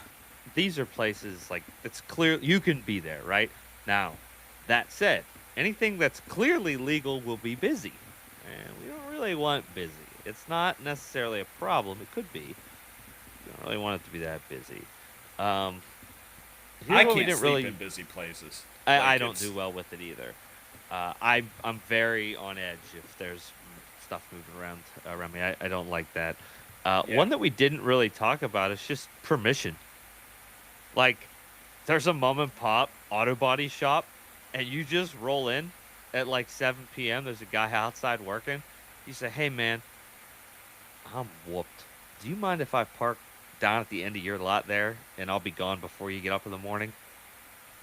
He's probably gonna say yeah, but use a little bit of judgment because you're also telling somebody. So, do you really trust people? I don't know.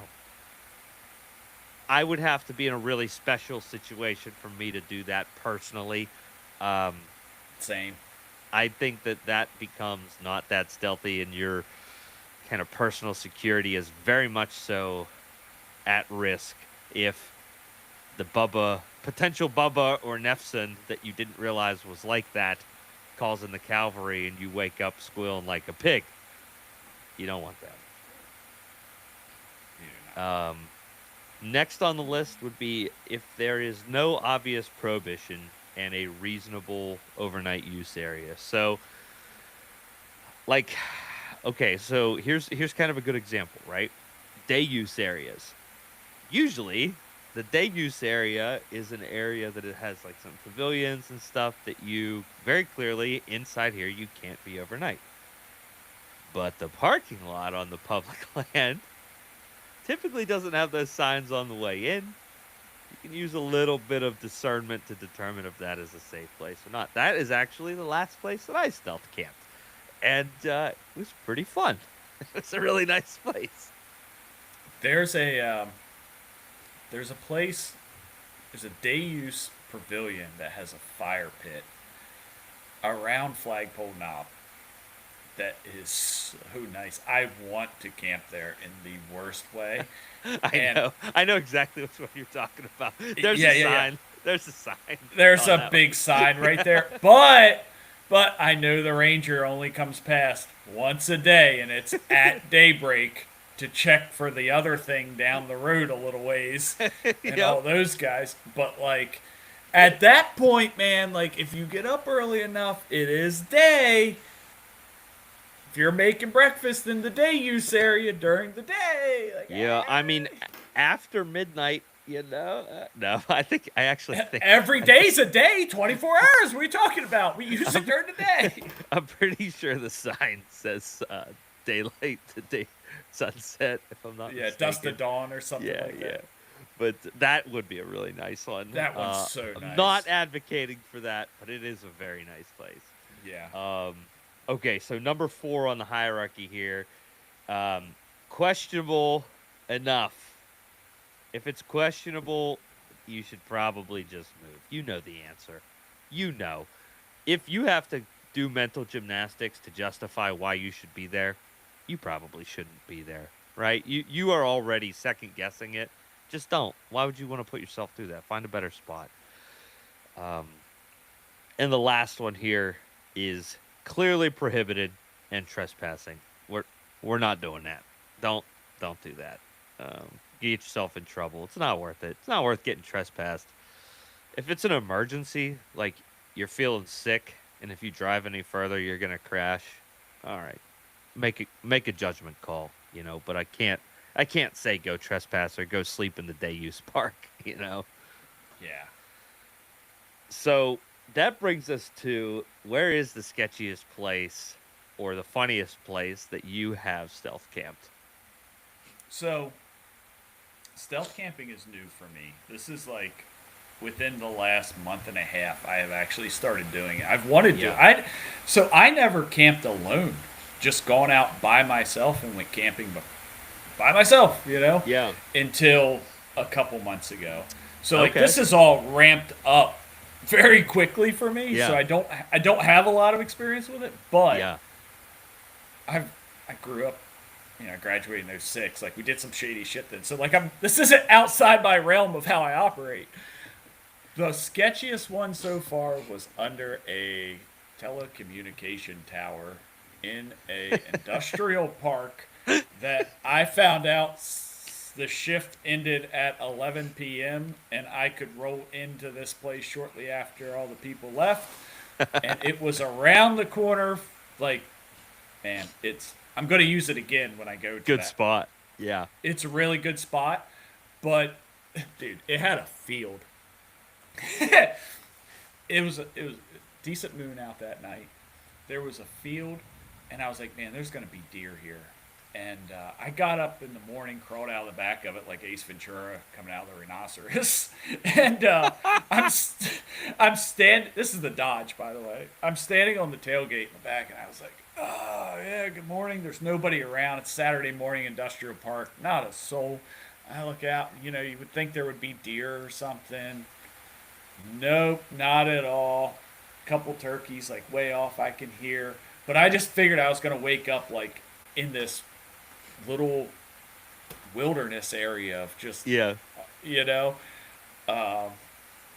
And I'm sure at some point, like when I go back, there's definitely deer activity. Like I'm gonna wake up the deer poking on the truck, being like, "What's happening here?" But dude, I got the shit scared out of me when I first pulled in there because there's like you got this tower, and it had like backup generators beside it, and then it was like chain linked in. I was like, okay, I don't have to worry about anything, like this is utility. I'm in an old white Dodge and I'm backed in here. Like it could be like an old service truck, like kind of looks normal, I didn't know they put motion lights on that stuff. I pulled up on it. It was like, doof, doof, and I'm like, oh shit. So I back up off of it, and I'm waiting for the lights to go out or somebody to show up, is what I'm thinking. Like, the lights go off, it's got to send a signal to somebody's phone. Yeah, But then I'm like, right. this is wilderness, too. Like, a deer goes past, like, I'm sure it sends this. Somebody's probably not flipping out. But if it keeps hitting all night long, like, I got a problem. So I backed off of the thing and then stayed in the truck and didn't move. It took 45 minutes for these lights to go out. All right. And then I got out of the truck and jumped in the back. I was good. I was jumping, like, the way the truck was pulled up to this, the passenger rear was closest to the tower and the motion lights. I come around the driver's rear and I drop the tailgate. Everything's good. I crawl in the back. I reach through the tent cot, and I grab the tailgate. And I guess my heat signature of my arms now set off one of the lights. I'm like, oh, come on, man. So I just slammed the door, whatever. But it was also like is kind of a sketchy place because the woods on the one side was thick. And I didn't go in there during the day to, like, scope it out. I got there at night. So I sat there with that light on for 45 minutes again, just listening. And this is like, is there a homeless encampment over there? Yeah. Like, is there somebody living in the woods here that I don't know about? Like, am I coming onto their turf? I saw this as a good spot to sleep. Somebody else's too. Yeah. So here I am with a canvas, like, covering over all my expensive shit in the back of the truck, and it's like, it was kind of sketchy, you know? So I'm going to do it again, though. Like, it was a good spot. I checked it out in the morning. It's the worst thing that's going to happen is, like, the tower's going to go down on a Friday night. Yeah. The service guy's going to come in, and I'm going to be like, dude, I'm blue collar, too. I just need a spot. Like, we're out of here, Yeah. And move on. You're going to be solid there. I'm going to be solid there. They're not calling Johnny Law over that one. No. So speaking of Johnny Law, my sketchiest one is kind of funny. So rewind, it's 2021-ish, I think. Dad and I are pulling the truck out to Colorado, and we marathon through from, Pittsburgh area all the way to Colorado. Didn't stop. And we're getting tired, man. Like, tired. I'm looking at him, and I'm driving at this point, and he's out. And I'm starting to get, like, the nods, the eyes beyond highway hypnosis. Like, I'm buzzing on caffeine, but, like, almost you can feel your body just going. And Dad wakes up a little bit, and I'm like, Dad, we gotta stop. So we're in Gunnison, Colorado, and I saw the Gunnison police station. And I pulled right into the police station, and I parked sideways right up front, turned the truck off, leaned the seat back, and went to sleep. We were there for like 6 hours, and no one said a word. I don't think that's a bad idea at all. Yeah. Like, in my area for a while, they were telling people to go to the police station to, like, do Craigslist transactions and whatever. Yeah. They were like, if you want to be safe, like, we'd rather you come here and, like, do your shit in our parking lot. It makes it easier for them too. But Yeah. I don't think that's a bad spot. Like, even a fire department. You ever went to a fire department? Like, volunteer. A lot of those guys are, I don't know, like, some of those halls are empty at night. Some of them have. They're probably going to be that's- happy to see you at a volunteer fire department. As a matter of fact, odds are, if it's They'll got feed ya. full-time guys, they're going to feed you. Exactly. All of them. I guarantee it. Have you ever met a not nice volunteer fire department? I haven't met too many of them. Try not to, try to have my explosions and fires a little more under control. But, like, the ones I've met have been cool guys. I mean, I just think like the volunteer gay. fire. They're always. That's okay too. I'm not hating. They're always volunteering. They're always getting involved. They're always community facing, and yeah, dude, I guarantee if you pull behind the hall, there's always going to be two dudes outside smoking, probably, or at least shooting the shit outside. And if you wheel in, and say, "Hey, what's up? Do you mind if I crash back there?" They're probably gonna say yeah, and then they're gonna offer you food. It's probably what's gonna happen. Yep. Yep. If they're So really friendly, they might even offer you a bed. Be like, you don't have to sleep in there. Just come in with us. There's yeah, shit in the fridge. Like, yeah, yeah. Now I'm sure all the volunteer firemen that are listening to this are like, "Get out of my," yeah, they're losing their shit right now. That is not what's going to happen. Yeah, yeah. Do not block the routes of any fire equipment. Like, don't. Yeah. Please don't. Like out back, away from stuff. In the antique broke down shit out back. That's Yes. where you park. Yes.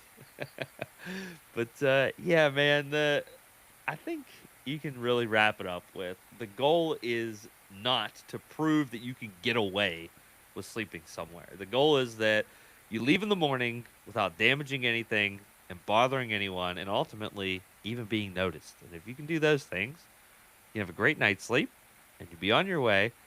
You didn't have to stay in a shitty hotel for $140 a night. Yep. Don't skip over Cabela's and Bass Pros too. Like Oh that, yeah. that ended up being my spot. I stopped in the Wheeling Yeah. Cabela's and I drove that night until 3:30 in the morning, Yeah. and that was cool. I rolled into this Cabela's, and on one side of the lot you could see like the Sprinter vans, and like there was definitely people sleeping. Yeah, right, right. And It was trafficked. Not in the way you're yeah, trafficked, but yeah. But I rode in there and I kind of stayed away from everybody, but I parked at the end of the lot. I kind of found like that spot in the lights that I was lit, but I was also dark. Crawled Yeah. in the back of the truck, passed out. Well, I didn't get in till 3:30. I passed out at 4 o'clock. So 10:30 in the morning, I wake up, Ace Ventura Rhinoceros in the Cabela's parking lot again, and I was the last person still sleeping. I did not get out early. I broke some rules, but nobody cared because hey, it's the old Cummins broke down in the end of the Cabela's parking lot. Like yeah. There's so nobody much cares. hustle and bustle just outside of that too. Like they don't Nobody care. cares. They They don't care. Yeah. So Actually, it was really cool. I was brushing my teeth in front of the Cabela's sign, like right up at the road because I could see. I was like, ah!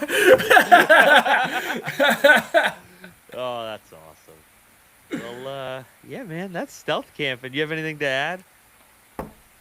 um, be careful. Yeah. Do it. Definitely Yeah. do it. I mean, I've taken my family, young kids, and like, I made it work twice now. Yeah. I'm going camping tomorrow with the baby. Just me and the youngest boy. We're just Like very the little impromptu. one? Yeah. Just decided like at dinner tonight. Actually, my other Potato. three. The little like. Well, six, he's one he's now. a year. But, He's a year now. Okay. Yeah. So we're gonna go up north. I think very impromptu. There's a little tiny spot up there that I just need some woods time. You know. Yeah. Um, Yeah. That's I'm kind of me last week. yeah. I'm be honest, man. I'm like kind of peopled out. I had a very people intensive week, and when I'm around people that I like, that's pretty cool. But I also have a timer for that. But this was a week of being around people that have been. This is a difficult work week, and we're Yeah. going camping. Unfortunately, my wife's she's got to work, so I said, you know what, I'm taking the little dude, and I'm breaking him in. We're going camping, so it's gonna be a good time. I'll have some tips and tricks for being a dad taking a baby. I'll probably get stopped for what's this guy- Trafficking. trafficking this baby. Yes. Kid's gonna be doing his first 24-hour next year. Not even 2 years old. Dude, you know what? On that topic, this is completely unrelated, but it is related to the camping with kids. I have 4 kids, right? And I have no problem taking the 4 of them anywhere. Anywhere but an airport. That shit's stressful. But literally anywhere. Like, I'll take 4 kids to the fair, no problem. We'll run to the store, we'll go out to eat, whatever. The amount of comments that I get pisses me off so much. Like, oh, like, mom out with the girls or something. It's like, oh, God bless you. It's like, buddy, I'm fine. Like, we are having a good time. The most stressful thing that happened was you just assuming that I'm some incapable ogre. Like, I actually really like my kids. We have Yeah. fun. We have fun together. It's just so many miserable people. And yeah, I'm peopled out. I'm going to the woods. Yeah, I was telling her tonight, checking to see what all was going on. I would like to start going up to Green Ridge or someplace and doing the podcast. Like I got Yeah. Starlink, like Yeah. I got We I do got my need skylight. we need to plan that. Like I can get to Green Ridge in 2.5 hours. You know what I mean? Yeah, Like yeah. Wolf we Den. You and I should go to Wolf Den. we Like should. We should. It's what's it for you? An hour and a half? It's two. Give or yeah, I it's was gonna two. say it's hour and But a half. still, Two for me. Something we should. you know. Yeah, that would be fun. That would be a good Like time. I'm picturing it like we can set up like a little table. We can pick up my tent, throw the skylight up, put the camera yeah. on my tailgate, and like you and I could have the fire sitting there, and like we could make it actually look like we know how we're running the podcast. Yeah. like Yeah, exactly. Yeah, that'd be fun. Yeah, we need to do that. I'm bummed. Part of me's bummed that we didn't do it in Michigan, but truthfully, we didn't have the opportunity to. you know, Michigan was just.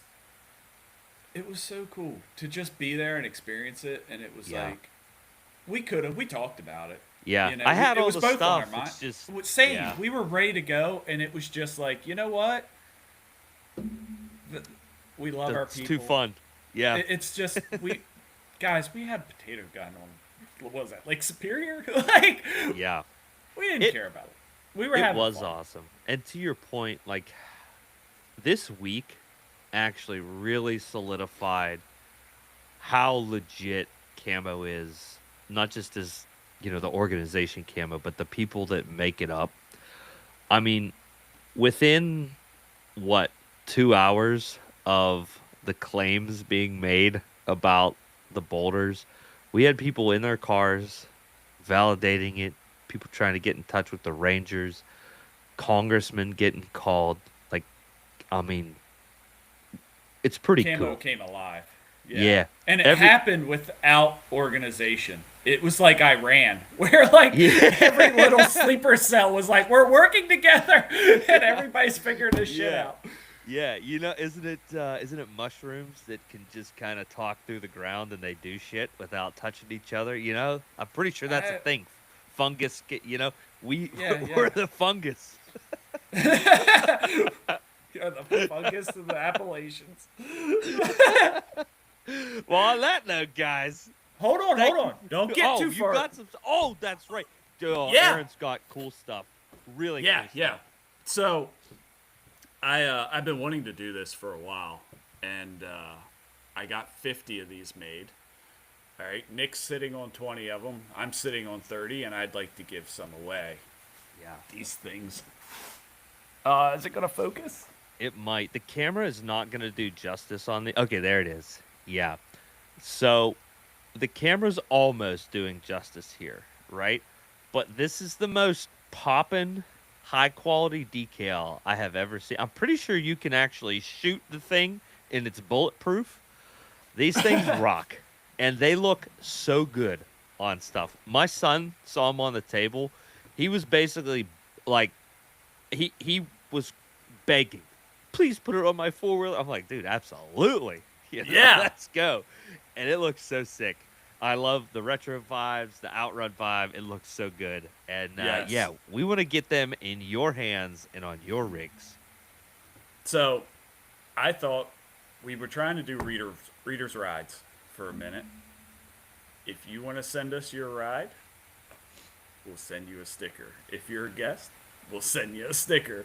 Yeah. We have a trip coming up next weekend. When is Labor Day?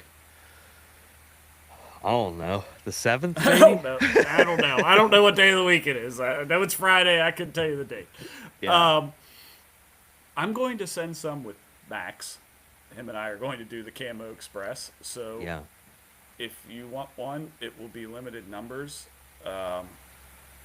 This was a sticker mule thing when I was looking for them, and it was like, here's a coupon for glitter stickers. And I was like, yeah, we'll see what this is. I got a deal on them. I don't know if I'm going to run them again. I kind of want a bigger one. I kind of want to get one that's like, Yeah. like a big one. Yeah. I don't know. We'll see what happens with this. I would love to get them out everywhere. Yeah. Put them in places like, you know, you've We've, seen the stickered up places. Yes. So we've had a couple well, I think two orders for t-shirts. On the topic of apparel and stuff, that's the Printify shop, Cam Outdoors at Printify. The shipping is going to get even cheaper with that because there's another shipping option. So sometime this week, I'm going to adjust the prices so everything should drop by like $1 probably, which Nice. is pretty cool. I mean, full disclosure, the profit per shirt is under like 20 cents. I think the most is 20 cents on them, and the only reason I do that is so that if you get one and it sucks, maybe if I sell 20 shirts in a year, that I'm only out $10, you know.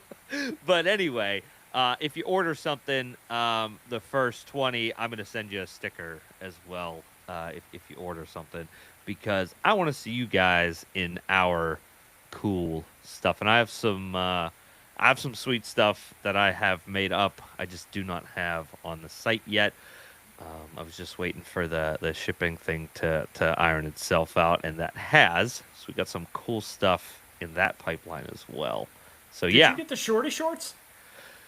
So yes, but not those ones. But the booty shorts are live.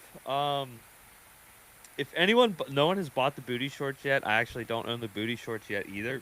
If anyone buys the booty shorts and posts a picture to our Facebook of you in the booty shorts, I'm gonna send you a big Camo Convoy care package. That's my promise to you. I'm gonna put something cool together. You're gonna get a care package, but it's gonna have to be you in the booty shorts. You know who needs that is can't think of his name. All Dogs. Off-road. Chad. Yeah. Chad. So Chad needs some booty shorts. Tell the short story. Like, he's known for this, right? I mean, yeah. Chad is basically anything longer than a 5-inch inseam is an insult to Chad. You are less a man over 5 inches of inseam. Chad is known at expos as, the guy with the cool dog and the long legs. Yeah, he doesn't have shoes. You know, he cut his hair. No. He did. Yeah. How short?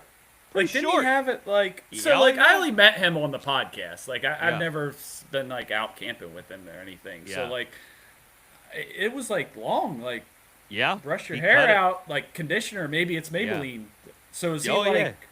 It's pretty short, dude. Yeah. professional looking? Yeah. Not hippie looking. Huh? I know. I'm pretty bummed about it, actually. On the topic of Chad and All Dogs, I don't know if it's on their site. Admittedly, I haven't been on their site shopping around for a while, but I saw him at the last expo that he was at, and they had these. The best way to describe it is like a Larry the Cable Guy flannel button up, but it was all black with like some like fringed cut off sleeves with the All Dogs logo in white. Oh, Dude, that's it nice. looks so sick. I was begging him for one on Instagram. I don't know if it's on their site or not, but if it is, I need one. They're badass. Yeah, that's cool. Yeah. Yeah, I want to see, maybe there's some options for us to make those too. That'd be fun. But yeah, man, you guys send us some trucks, send us some booty pics, and we'll get you some stickers. Until next time, shiny side up, buddy side down. Send us your ass.